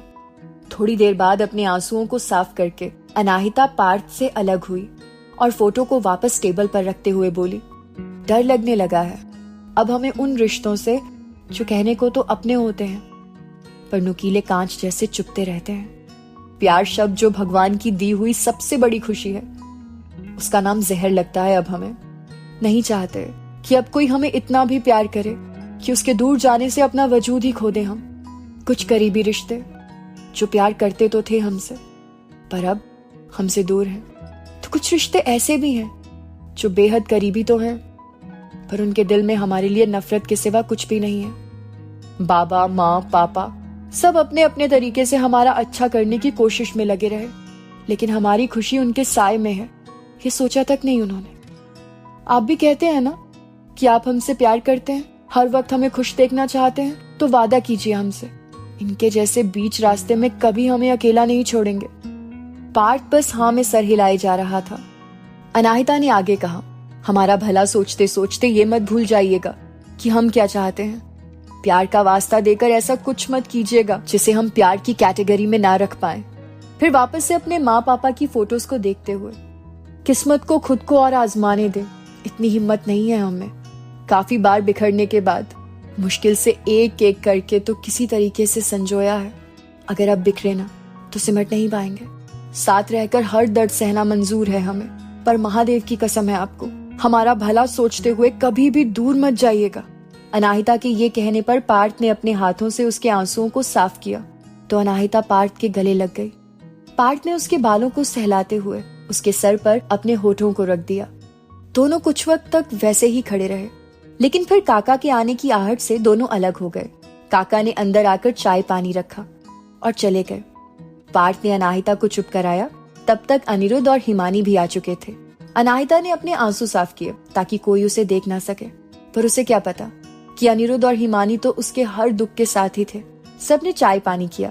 अनाहिता ने कुछ देर के लिए आराम करने को कहा तो पार्थ और अनिरुद्ध अपने कमरे में चले गए और हिमानी भी उनके साथ चली गई। बेड के कोने में बैठी अनाहिता बीते दिनों के बारे में सोच रही थी। बीती हुई हर चीज उसकी आंखों के सामने एक रील जैसे चलने लगी। चाहे वो अपने पापा के साथ बचपन में खेलना हो, चाहे फिर रिधिमा के साथ बिताया पल हो, जिसमें रिधिमा का अनाहिता को प्यार करना, गलतियों पर डांट के साथ प्यार से समझाना, साहिब को देखते ही खुद का छोड़ अनाहिता के बारे में सोचना, अंतिम समय में भी अनाहिता का ही ख्याल करना, साहिब का अनाहिता और रुद्राक्ष को बचाते हुए खुद गोली खाना और भी काफी कुछ। रुद्राक्ष को गोदी में सुला रही नंदिनी खुद भी झपकियां खाने लगी थी, लेकिन वो बार बार अपनी आंखें खोले जा रही थी। कार्तिक के आने के बाद फोन आने पर तुरंत ही चले जाना उसे समझ नहीं आया था। जाते वक्त कार्तिक कहकर गया था कि जल्द ही आ जाएगा, पर अभी तक वो आया नहीं था। राधा जी रुद्राक्ष के लिए दूध लेकर कमरे में आई तो नंदिनी दीवार से सर टिकाकर बैठी थी। इस वक्त उसकी आंखें बंद थी। राधा जी ने रुद्राक्ष को तकिया लगाकर सीधा किया और खुद नंदिनी का सर अपनी गोद में रख लिया। जैसे ही उन्होंने नंदिनी के बालों में अपना हाथ फिराया, नंदिनी की नींद गायब हो गई। उसने ऊपर की ओर देखा तो राधा जी थी। उसने राधा जी की गोद में ही सर रखे उनकी कमर को पकड़ लिया और बोली, माँ, अनाहिता की फिक्र हो रही है। भले से भाई उसके साथ गए हैं, फिर भी उसका यूं ठीक हो जाना और घंटों घर से गायब रहना, फिर आज अचानक ही घट स्थापना के बाद चले जाना, वो भी बिन बताए, मेरी समझ में नहीं आ रहा। ये वो अनाहिता नहीं है जिसे मैं जानती थी। उस अनाहिता को तो बोलने की भी जरूरत नहीं पड़ती थी, लेकिन आजकल इसके बिना बोले कुछ समझ ही नहीं आता मुझे। उस पर कार्तिक का आते ही वापस चले जाना, सब कुछ गलत ही हो रहा है। क्या भगवान जी को कोई और नहीं मिलता हमारे अलावा? राधा जी यूं ही बालों को सुलझाते हुए, ऐसा नहीं कहते बेटा। किस्मत हमेशा उन्हीं किरदारों को चुनती है जो उससे लड़ने के काबिल होते हैं।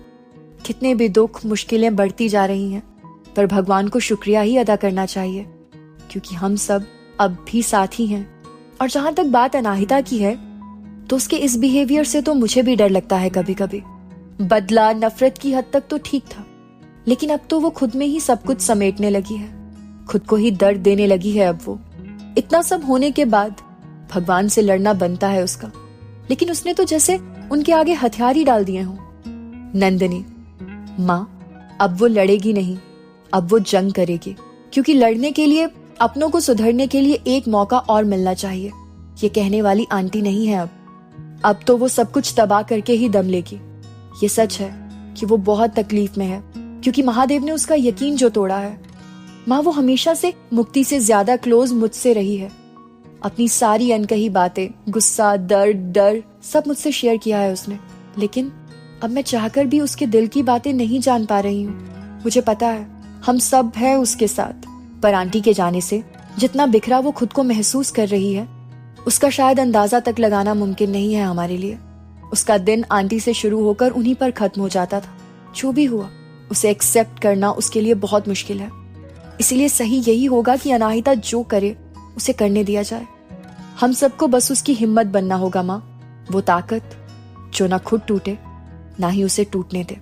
हो सकता है तब शायद कहीं उसका गुस्सा कम हो और उसका यकीन महादेव पर फिर से वैसा ही हो जाए जो उसे सुकून देता है। राधा जी, काश ऐसा ही हो जैसा तू कह रही है। अब तू आराम से सो जा, मैं साहिब को देख कर आती हूँ। हिमानी और अनिरुद्ध हवेली देखने बाहर निकले थे। क्योंकि हिमानी पिछले कई सालों से हवेली आती जाती रहती थी, इसीलिए उसे यहाँ के बारे में सब कुछ पता था। दोनों हवेली से बाहर आए और पैदल ही संगम घाट की ओर चलने लगे। हवेली घाट से ज्यादा दूर नहीं थी। नवरात्रि का पहला दिन था, इसीलिए लोग पंडाल लगाकर माता रानी की पूजा कर रहे थे। गंगा मैया में तैर रहे छोटे छोटे दीप उसकी शोभा बढ़ा रहे थे। एक दूसरे का हाथ पकड़े हिमानी और अनिरुद्ध अपने कदमों को बढ़ाए जा रहे थे। एक नया रिश्ता शुरू हो चुका था, जिसका फिलहाल कोई नाम नहीं था। अनिरुद्ध ने घाट पर हिमानी को कुछ देर बैठने को कहा। दोनों ने गंगा जी के पावन जल को अपने ऊपर छिड़का और वहीं सीढ़ियों पर बैठ गए। रात का वक्त था और दोनों के लिए यहाँ खतरा भी था, पर उसकी चिंता किसे थी। दोनों एक दूसरे की बातों में खोए ये सब भूल चुके थे। अपने कमरे में बेड पर लेटे पार्थ के मन में अनाहिता की बातें घूम रही थी, जो बातें उस वक्त अनाहिता ने कही थी। लेटे हुए अब पार्थ को बेचैनी होने लगी थी। वो उठकर बैठ गया और बेड के सिरहाने सर लगाकर बैठ गया। जिंदगी उसे किस मोड़ पर लेकर आ गई थी, ये समझना उसके लिए मुश्किल हो रहा था। जिस अनाहिता को उसने हंसना सिखाने की कोशिश की थी, आज हंसी तो छोड़ो, खुशी तक के मायने भूल चुकी थी वो। अनाहिता की कही हर एक बात उसके दिमाग में चक्कर काटे जा रही थी। डर लगने लगा है अब हमें रिश्तों से, प्यार शब्द के नाम से। अब डर लगने लगा है हमें।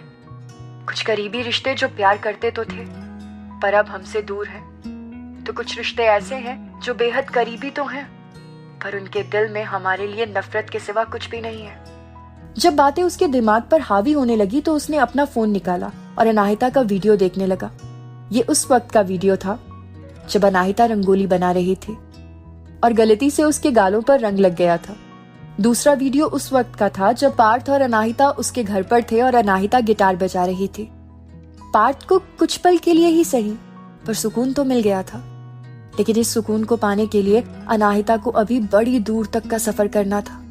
अनाहिता की सोच तब टूटी जब काका ने उसे आकर खाने के लिए बुलाया। अनाहिता ने उनसे थोड़ी देर में आने को कहा।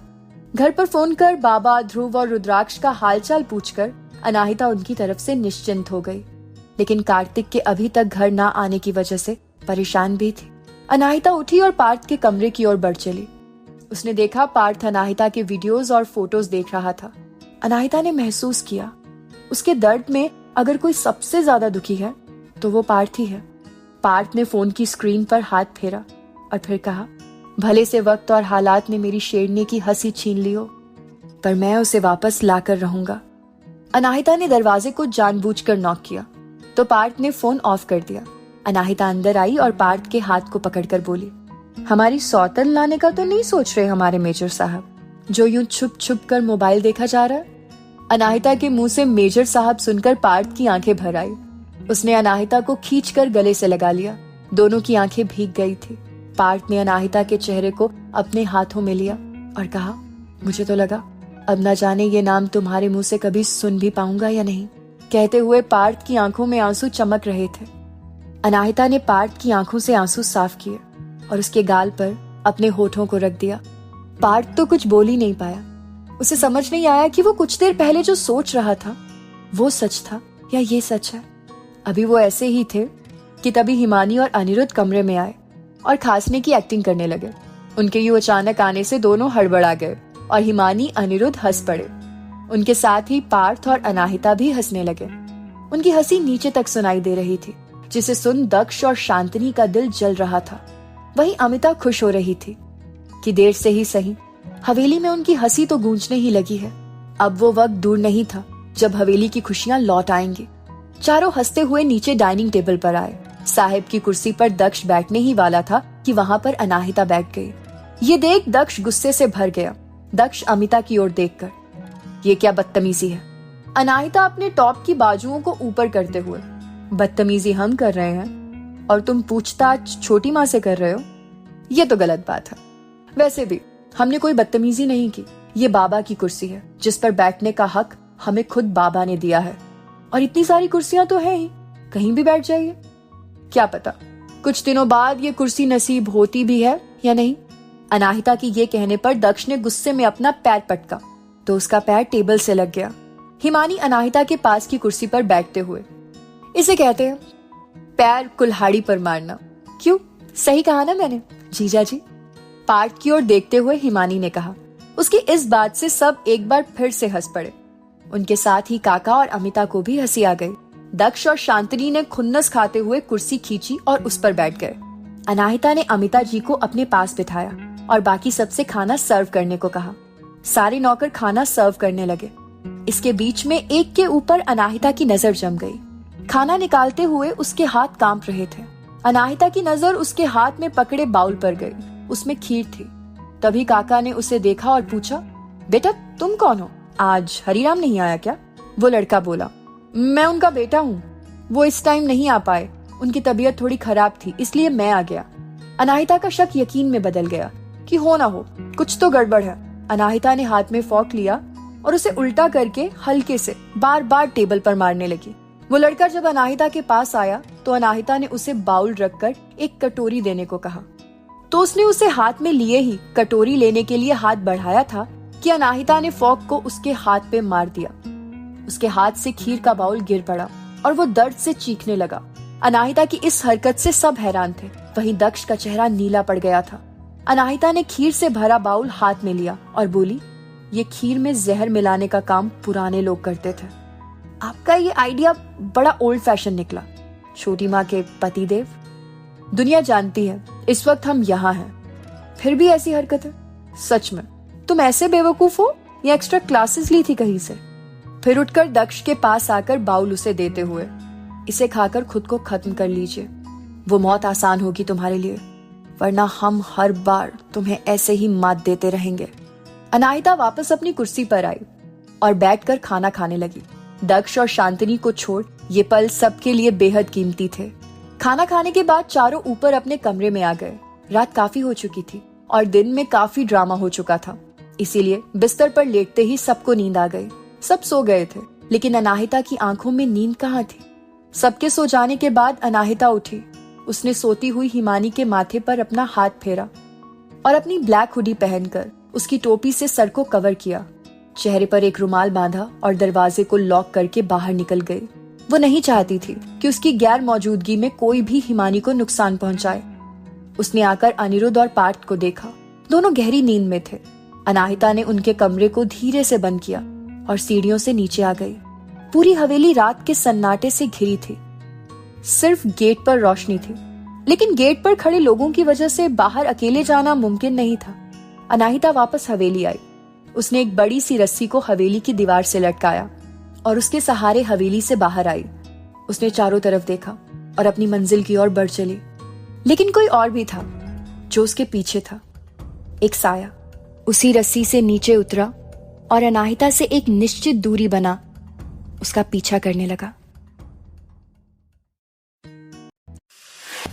हुडी के कैप को लगाए रात के सन्नाटे में अनाहिता बढ़े जा रही थी। साथ ही चल रहा था उसके पीछे का वो साया। इतनी रात को सुनसान सड़क पर भी वो अनाहिता को नुकसान नहीं पहुंचा रहा था। मतलब वो अनाहिता का भला चाहने वाला ही था, जो कि उसे प्रोटेक्ट करना चाह रहा था। चलते चलते अनाहिता ने तेलियरगंज का रास्ता लिया तो पीछे खड़े साये ने कमर पर हाथ रखकर अनाहिता को देखा। उसे यकीन नहीं हो रहा था कि सिर्फ दूसरी बार प्रयागराज आई अनाहिता को हर चीज डिटेल में कैसे पता है। अनाहिता ने गूगल मैप की मदद से साहिब के ऑफिस की जानकारी निकाली और पैदल ही चल पड़ी। उस गुलाबी ठंड में पूरा प्रयागराज पूरे सुकून में खोया था, लेकिन अनाहिता के अंदर की आग काफी थी उस ठंड के लिए।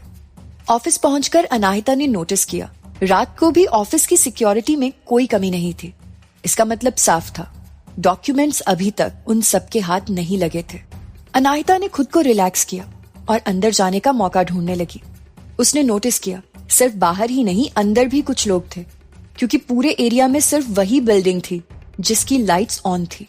अनाहिता ने फोन को जेब में डाला और आगे बढ़ने के लिए कदम बढ़ाया ही था, तभी उसके पीछे चल रहा साया आगे आया और एक पिस्टल उसके हाथों में देते हुए बोला, कभी कभी अकेले सब कुछ करने के बजाय कुछ चीजें अपनों से भी शेयर कर लेनी चाहिए। आप हम लोगों को सेव करते हुए अकेले खतरे में आ जाती हैं, लेकिन अगर आपको कुछ हो जाए तो कोई तो होना चाहिए आपके लिए भी। अनाहिता ने सामने खड़े शख्स को देखा। आवाज से तो क्लियर था कि सेम हुडी और ड्रेसअप में खड़ा साया किसी लड़की का है, लेकिन थी कौन ये? अनाहिता ने उसके मुंह पर बंधा रुमाल खींच लिया। सामने हिमानी को देख अनाहिता शॉक थी। अभी कुछ देर पहले ही उसने गेट लॉक किया था, फिर ये बाहर कैसे आई? इस सवाल के पहले ही अनाहिता के दिमाग में जवाब भी आ गया। हिमानी एक सीक्रेट आर्मी ऑफिसर थी। ये सब उसके लिए नॉर्मल था। दोनों बहनों के चेहरे पर मुस्कान आ गई। हिमानी, वक्त ने काफी दूर रखा था हमें, आज बची कसर आप पूरी कर रही हैं। किसने कहा रात को ऐसे अकेले निकलने के लिए? ये जानते हुए भी कि यहाँ कदम कदम पर एक नया खतरा खड़ा है, अनाहिता को हिमानी की डांट में रिधिमा जी का अक्स दिख रहा था। हिमानी ने आगे कहा, जानती हूं आपके अंदर सुपर गर्ल्स की क्वालिटीज हैं, बट प्लीज मेरे सामने उन क्वालिटीज को शो मत कीजिए। आइंदा से चुपचाप सबको बंद करके निकलने की कोशिश की ना तो। अनाहिता मुस्कुराते हुए अपने आईब्रोज ऊपर करके, तो हिमानी, तो आपको कमरे में बंद करके पहरेदारी पर अनिरुद्ध को खड़ा कर देंगे, और आप तो जानती हैं अनिरुद्ध को। अनाहिता ने मुस्कुराते हुए हिमानी को खींचकर गले लगा लिया। दोनों बहनों के बीच में चीजें अब धीरे धीरे ही सही पर नॉर्मल हो रही थी। प्यार तो था इनमें, पर जिस तरीके से सच्चाई खुली थी उसका सामना करना मुश्किल था, पर दोनों अपने रिश्ते को अच्छे से संभाल रही थी। हिमानी ने आगे कहा, वैसे भी आपने मां को प्रॉमिस किया था कि हर सिचुएशन में आप सबके साथ रहेंगी, तो जीजू को ना सही आप मुझे तो अपने साथ ले ही सकती हैं। अनाहिता ने पलके झुकाकर उसे सहमति दी। अब सबसे मुश्किल काम था ऑफिस के दरवाजे पर खड़े लोगों का ध्यान भटकाना, क्योंकि अनाहिता रात में किसी तरीके का शोर शराबा नहीं करना चाहती थी। इसके लिए अनाहिता और हिमानी में से एक ने उनका ध्यान खींचने का सोचा, और इतने में दूसरी अंदर चली जाती। उन लोगों का दिमाग भटकाने का काम हिमानी को मिला, क्योंकि उन लोगों ने हिमानी को कई बार दक्ष और साहिब के साथ ऑफिस आते देखा था। हिमानी ऑफिस के गेट पर आती और उन सबसे बातें करने लगी। उनमें से एक ने हिमानी को वहां देखकर पूछा, आप इतनी रात को यहाँ क्या कर रही हैं, और वो भी अकेले? उसकी बातों से साफ पता चल रहा था कि वो हिमानी को यहाँ देखकर अचंभित था। हिमानी, जरूरी काम है, तभी तो मुझे इतनी रात को भेजा गया है। दरअसल दक्ष सर को खबर मिली है कि साहिब पर हमला करने वाले लोग अर्जेंट डॉक्यूमेंट्स के लिए यहाँ भी आ सकते हैं, इसीलिए तुम लोगों को यहाँ की सुरक्षा का इंतजाम अच्छे तरीके से करना होगा। दूसरा सिक्योरिटी गार्ड, हाँ, इसीलिए तो हम लोग इतने चौकन्ने होकर खड़े हैं। उनसे बात करते करते हिमानी ने अनाहिता को इशारा किया और अनाहिता छिपते हुए ऑफिस के अंदर चली गई। अनाहिता ने ऑफिस की अलमारियों से लेकर टेबल तक, फोटो के हर कोने तक सब कुछ देख डाला, पर उसे वो फाइल कहीं नजर नहीं आई। अनाहिता जब ढूंढते ढूंढते थक गई तो वहीं साहिब की कुर्सी पर बैठकर सोचने लगी कि अगर वो साहिब की जगह होती तो क्या करती। सोचते सोचते उसने अपने पैरों को कुर्सी के सामने की टेबल के नीचे की लकड़ी पर रखा। पैर रखते ही सामने टंगी साहिब की फोटो में हरकत हुई। अनाहिता उठी और उसने जाकर उस फोटो फ्रेम को टच किया। उसके छूते ही फ्रेम साइड हट गया और उसके पीछे एक स्विच दिखा। अनाहिता ने बिन सोचे उसे प्रेस कर दिया।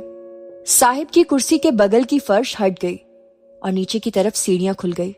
अनाहिता बिना कुछ सोचे उन सीढ़ियों से नीचे की तरफ उतरने लगी। लगभग 15 सीढ़ियों के बाद अंदर तहखाने में एक छोटा सा ऑफिस दिखा, जो शायद सिर्फ साहिब की जानकारी में था। वहां एक तरफ सेल्फ में बहुत सारी फाइल रखी थी, दूसरी तरफ साहिब की उनकी पूरी फैमिली के साथ एक बड़ी सी फोटो थी। अनाहिता ने देखा उसमें उसकी दादी की गोद में एक बच्चा था और साहिब की उंगलियां थामे एक लड़का और एक लड़की खड़ी थी। अनाहिता ने साहिब की फोटो छूकर उन्हें महसूस किया और फिर उस फाइल को ढूंढने लगी। काफी देर तक ढूंढने के बाद भी वो फाइल यहां भी नहीं मिली, तो अनाहिता टेबल पर सर रखकर बैठ गई और शांति से साहिब की कही बातें सोचने लगी। साहिब ने कहा था हालात बहुत बुरे होने वाले हैं, इसीलिए खुद की परछाई पर यकीन करने से पहले हजारों बार सोच लेना। जब चीजें हर जगह ढूंढने के बाद भी ना मिले तो उसे खुद के अंदर ढूंढने की कोशिश करना, क्योंकि अक्सर चीजें जितनी अच्छे से खुद के पास सेफ रहती हैं उतनी किसी और के पास नहीं। ये बातें दिमाग में आते ही अनाहिता ने उठकर वो फोटो फ्रेम नीचे उतारा और उसे खोलने लगी। उस फोटो फ्रेम के खुलने के साथ ही खुलने लगी देश के उन लोगों की पोल जो सफेद पोश होते हुए भी देश के दुश्मनों के साथ कनेक्टेड थे। अनाहिता को असली शॉक तब लगा जब उसने मिस्टर ओबरॉय का नाम उस लिस्ट में देखा। एक पल के लिए कार्तिक का सोचकर उसकी रूह जम गई, लेकिन फिर उसने किसी तरह खुद को संभाला। उसने फाइल को हुडी के अंदर छिपाया और बाहर आने लगी। फिर न जाने क्या सोचकर वो वापस आई और उस फोटो को फ्रेम से निकालकर फाइल के साथ रखकर बोली, यहाँ पर इससे ज्यादा इंपॉर्टेंट और कुछ भी नहीं है। अब अनाहिता बाहर आई और ऊपर आते ही उसने एक छोटी सी माचिस के आकार की कोई चीज तहखाने में फेंक दी। थोड़ी देर में एक धमाका हुआ और तहखाने में आग लग गई। उस धमाके की आवाज बाहर तक आई जो हिमानी और उन गार्ड्स ने भी सुनी। वो सारे भागते हुए अंदर आए, लेकिन कोई खास फायदा नहीं हुआ। अब तक ऑफिस में भी आग लग चुकी थी। उनके आते ही अनाहिता एक लोहे की अलमारी में छिप गई ताकि वो लोग उसे देख न सके। धीरे से फैली आग भयानक हो चुकी थी और उन गार्ड्स के साथ अनाहिता भी अंदर थी। उसे खुद की जान की कोई फिक्र नहीं थी। फिक्र थी सिर्फ उनकी, जिससे उसने बेपनाह इश्क किया था। एक तो पार्थ और दूसरा उसका देश। उसकी सुरक्षा की एक शील्ड इस वक्त उसके साथ थी और वो उसे जलने नहीं दे सकती थी। अनाहिता ने बाहर जाने की कोशिश की, तभी आग की एक तेज लपट उसकी तरफ आई और उसके बचने के चक्कर में उसने उस लोहे की अलमारी को धक्का दे दिया। अलमारी के गिरने की आवाज इतनी तेज थी कि वहां खड़े सारे गार्ड्स की नजर उसकी तरफ घूम गई। वो सारे उसकी तरफ भागे, पर अनाहिता को इस वक्त उनसे उलझना नहीं था, बल्कि फाइल को सेफ रखना था। अनाहिता उनसे बचते हुए गेट की तरफ भागी थी। तभी न जाने कहां से एक लोहे की रॉड वाली अलमारी उसकी ओर गिरी। उसका ध्यान उस तरफ गया ही नहीं। वो आग में तपी अलमारी उसके कंधे को छू गई। एक दर्द भरी आह उसके मुंह से निकली। उसके साथ ही एक और आह निकली।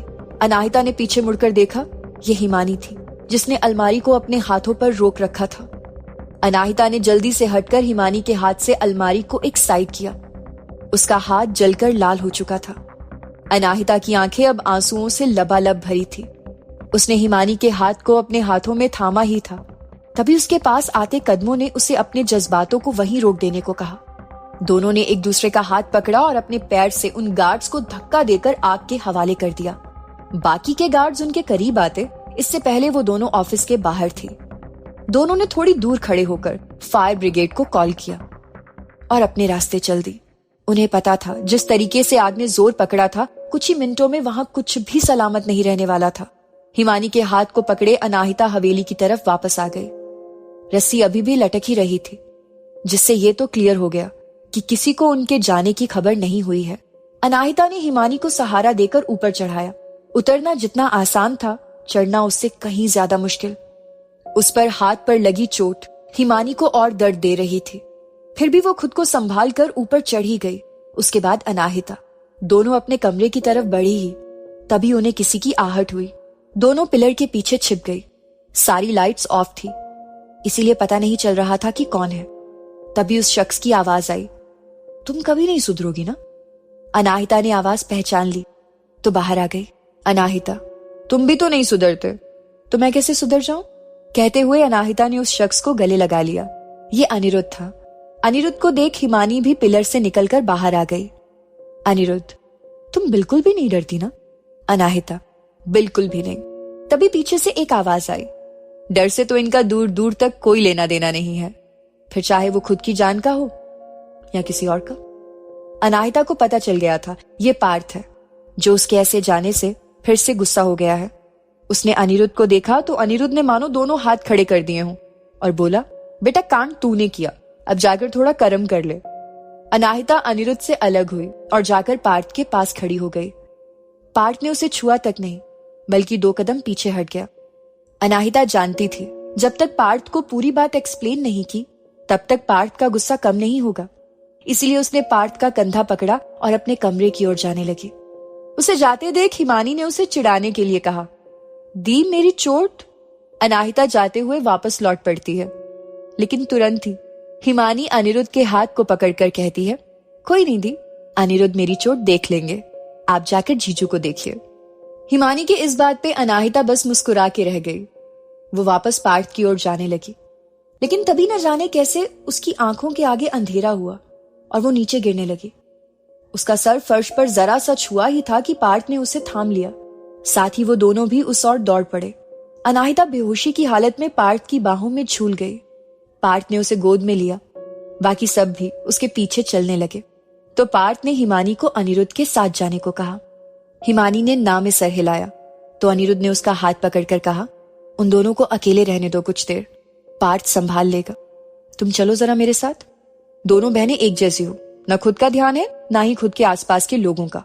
थोड़ा सा तो खुद पर ध्यान देना चाहिए था। खुद को चोट पहुंचा ली, उस देवी को भी लगी है या? अनिरुद्ध ने हिमानी की ओर देखते हुए कहा। हिमानी उनके कंधे के पास लगी है। अनिरुद्ध पीछे मुड़कर अनाहिता की तरफ जाते हुए, पहले क्यों नहीं बताया तुमने? लेकिन जाते हुए भी उसने हिमानी का हाथ पकड़ रखा था। उसको इस तरह खुद की फिक्र करते देख हिमानी खुश हो गई और उसकी आंखें भर आई। अनिरुद्ध ने पीछे की ओर देखा और हिमानी की भरी आंखें देखकर उससे सवाल किया, ये क्या है तुम दोनों बहनों का? जब देखो तुम लोगों की आंखें भरी रहती है, आंखों में कोई नलवल फिट करवा रखा है क्या? हिमानी ने कोई जवाब नहीं दिया और थोड़ा रुककर बोली, अभी तो तुम खुद ही मुझे मना कर रहे थे और अभी खुद ही दी के रूम में जाने के लिए परेशान हो। जीजू है ना उनके साथ, वो संभाल लेंगे। तुम चलो, मेरे हाथ में दवा लगाओ। हिमानी की इस बात पर अनिरुद्ध मुस्कुराने लगा और उसके हाथ को पकड़कर उसे अपने कमरे में ले आया। पार्थ अनाहिता को लेकर कमरे में आया और अनाहिता को बेड पर लेटा दिया और भागकर एक गिलास पानी लेकर आया। उसने अनाहिता का कंधा पकड़कर उसे ऊपर किया ही था, तभी अनाहिता की आह निकल गई।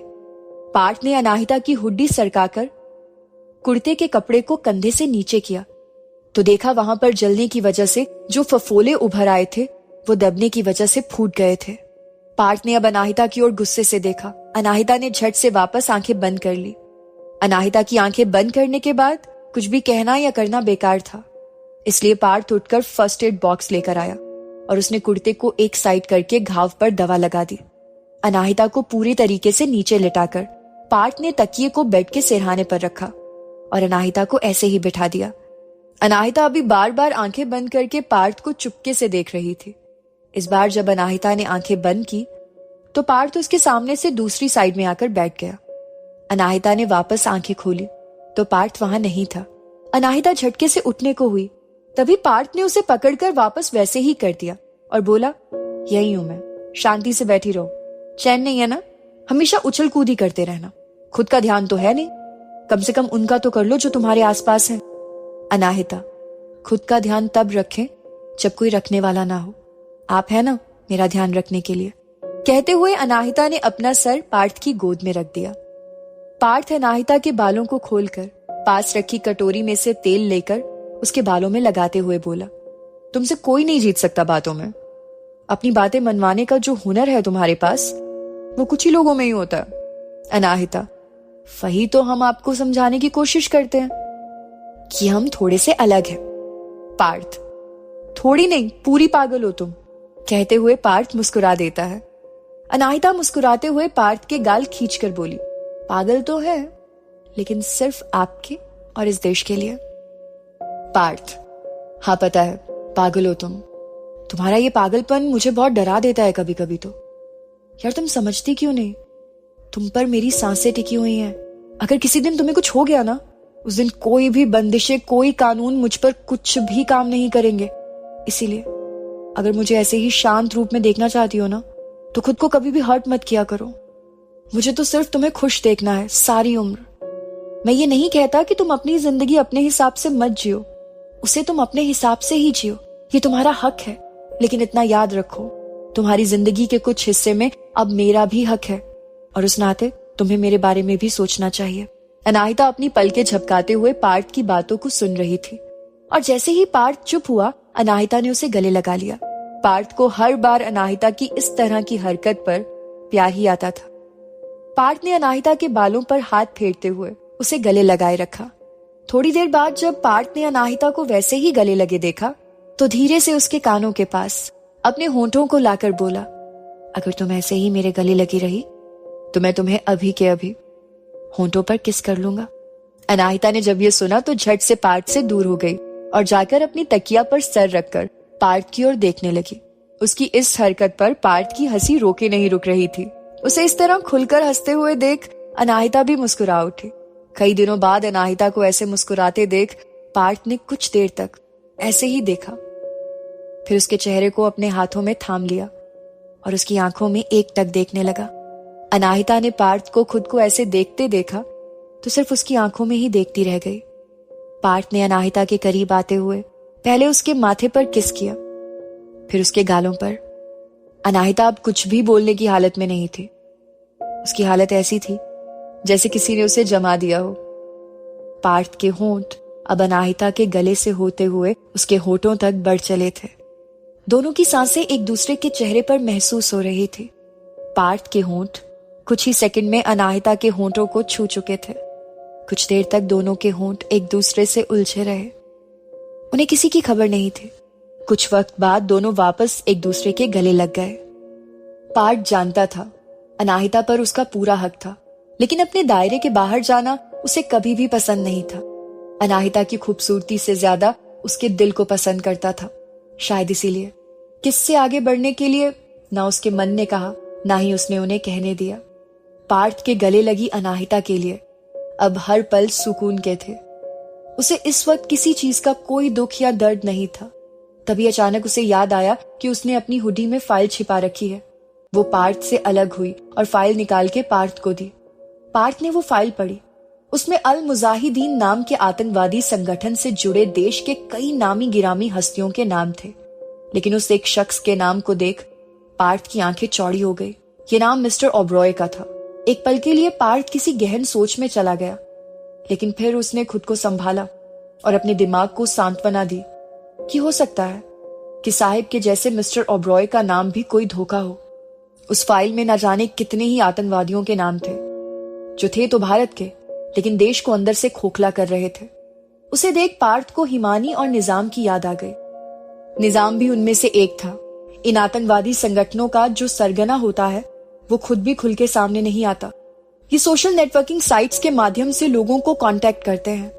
इनका शिकार अधिकतर वो लोग होते हैं जो देश या सिस्टम से नाखुश होते हैं।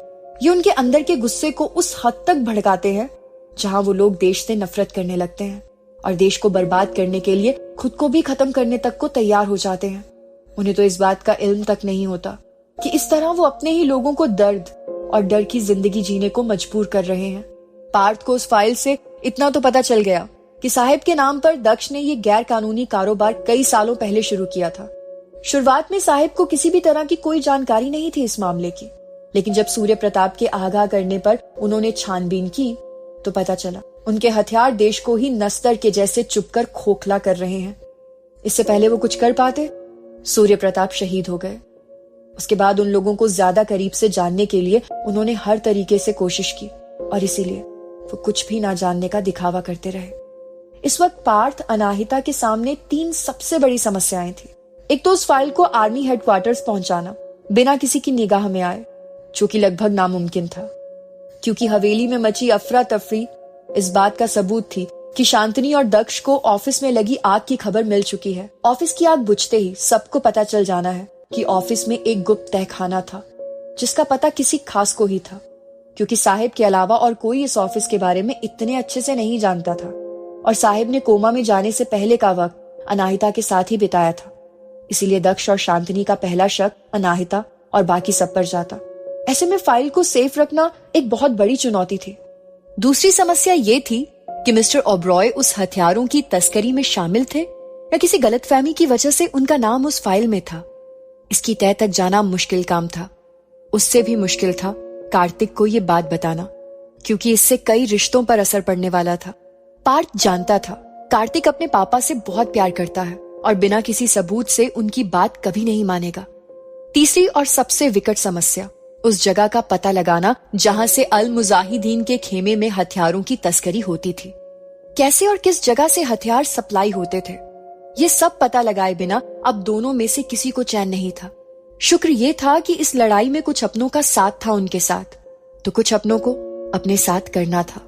पार्थ अभी सोच ही रहा था कि अनाहिता ने पार्थ के सीने पर सर रखकर अपने हाथ से पार्थ को बाहों में भरते हुए बोली, मेजर साहब हम कर तो लेंगे ना ये सब। ये कहकर अनाहिता पार्थ की आंखें देखने लगी, क्योंकि वो जानती थी चीजें आगे बहुत उलझने वाली हैं और अब सब कुछ सुलझाने के लिए उसे हर रिश्ते, हर शख्स के साथ की जरूरत थी। बहुत अपनों को खो चुकी थी। अब अपने फर्ज के चलते और किसी रिश्ते को खोना उसके बस में नहीं था। उसने पार्थ को बाहों में जकड़ा हुआ था, तब तक कि जब तक पार्थ ने उसके हाथों की उंगलियों को खुद की उंगलियों में उलझा नहीं दिया। हालांकि पार्थ को पता नहीं था कि चीजें कब और कैसे ठीक होंगी, पर उन 2 नीली आंखों की बेसब्री को वो और नहीं बढ़ा सकता था। उसने अनाहिता के हाथों को चूमते हुए कहा, हाँ हम सब ठीक कर लेंगे, बस कुछ वक्त और फिर सब साथ रहेंगे हमेशा के लिए। हम सब दादू और बाबा के साथ एक घर में रहेंगे, सब एक साथ। सुबह जब भी मेरी आंखें खुलेंगी तुम मेरे पास रहोगी और रात को आंखों के बंद होने पर मेरी बाहों में। तुम हर वक्त मेरी बाहों में महफूज रहोगी। कोई दर्द, कोई उलझन तुम्हें छू भी नहीं पाएगी। मेरा इश्क कभी भी तुम्हारे लिए कम नहीं होगा, ये हर पल बढ़ता ही रहेगा। पार्थ ने महसूस किया अनाहिता आंखें बंद होने के बावजूद भी उसकी बातों पर हाँ हाँ कह रही थी। अनाहिता की इस मासूमियत पर इतनी सारी टेंशन होने के बाद भी पार्थ मुस्कुरा दिया और आने वाला कल कुछ तो अच्छा होगा, बस इसी ख्याल के साथ अनाहिता को कडल करके सो गया।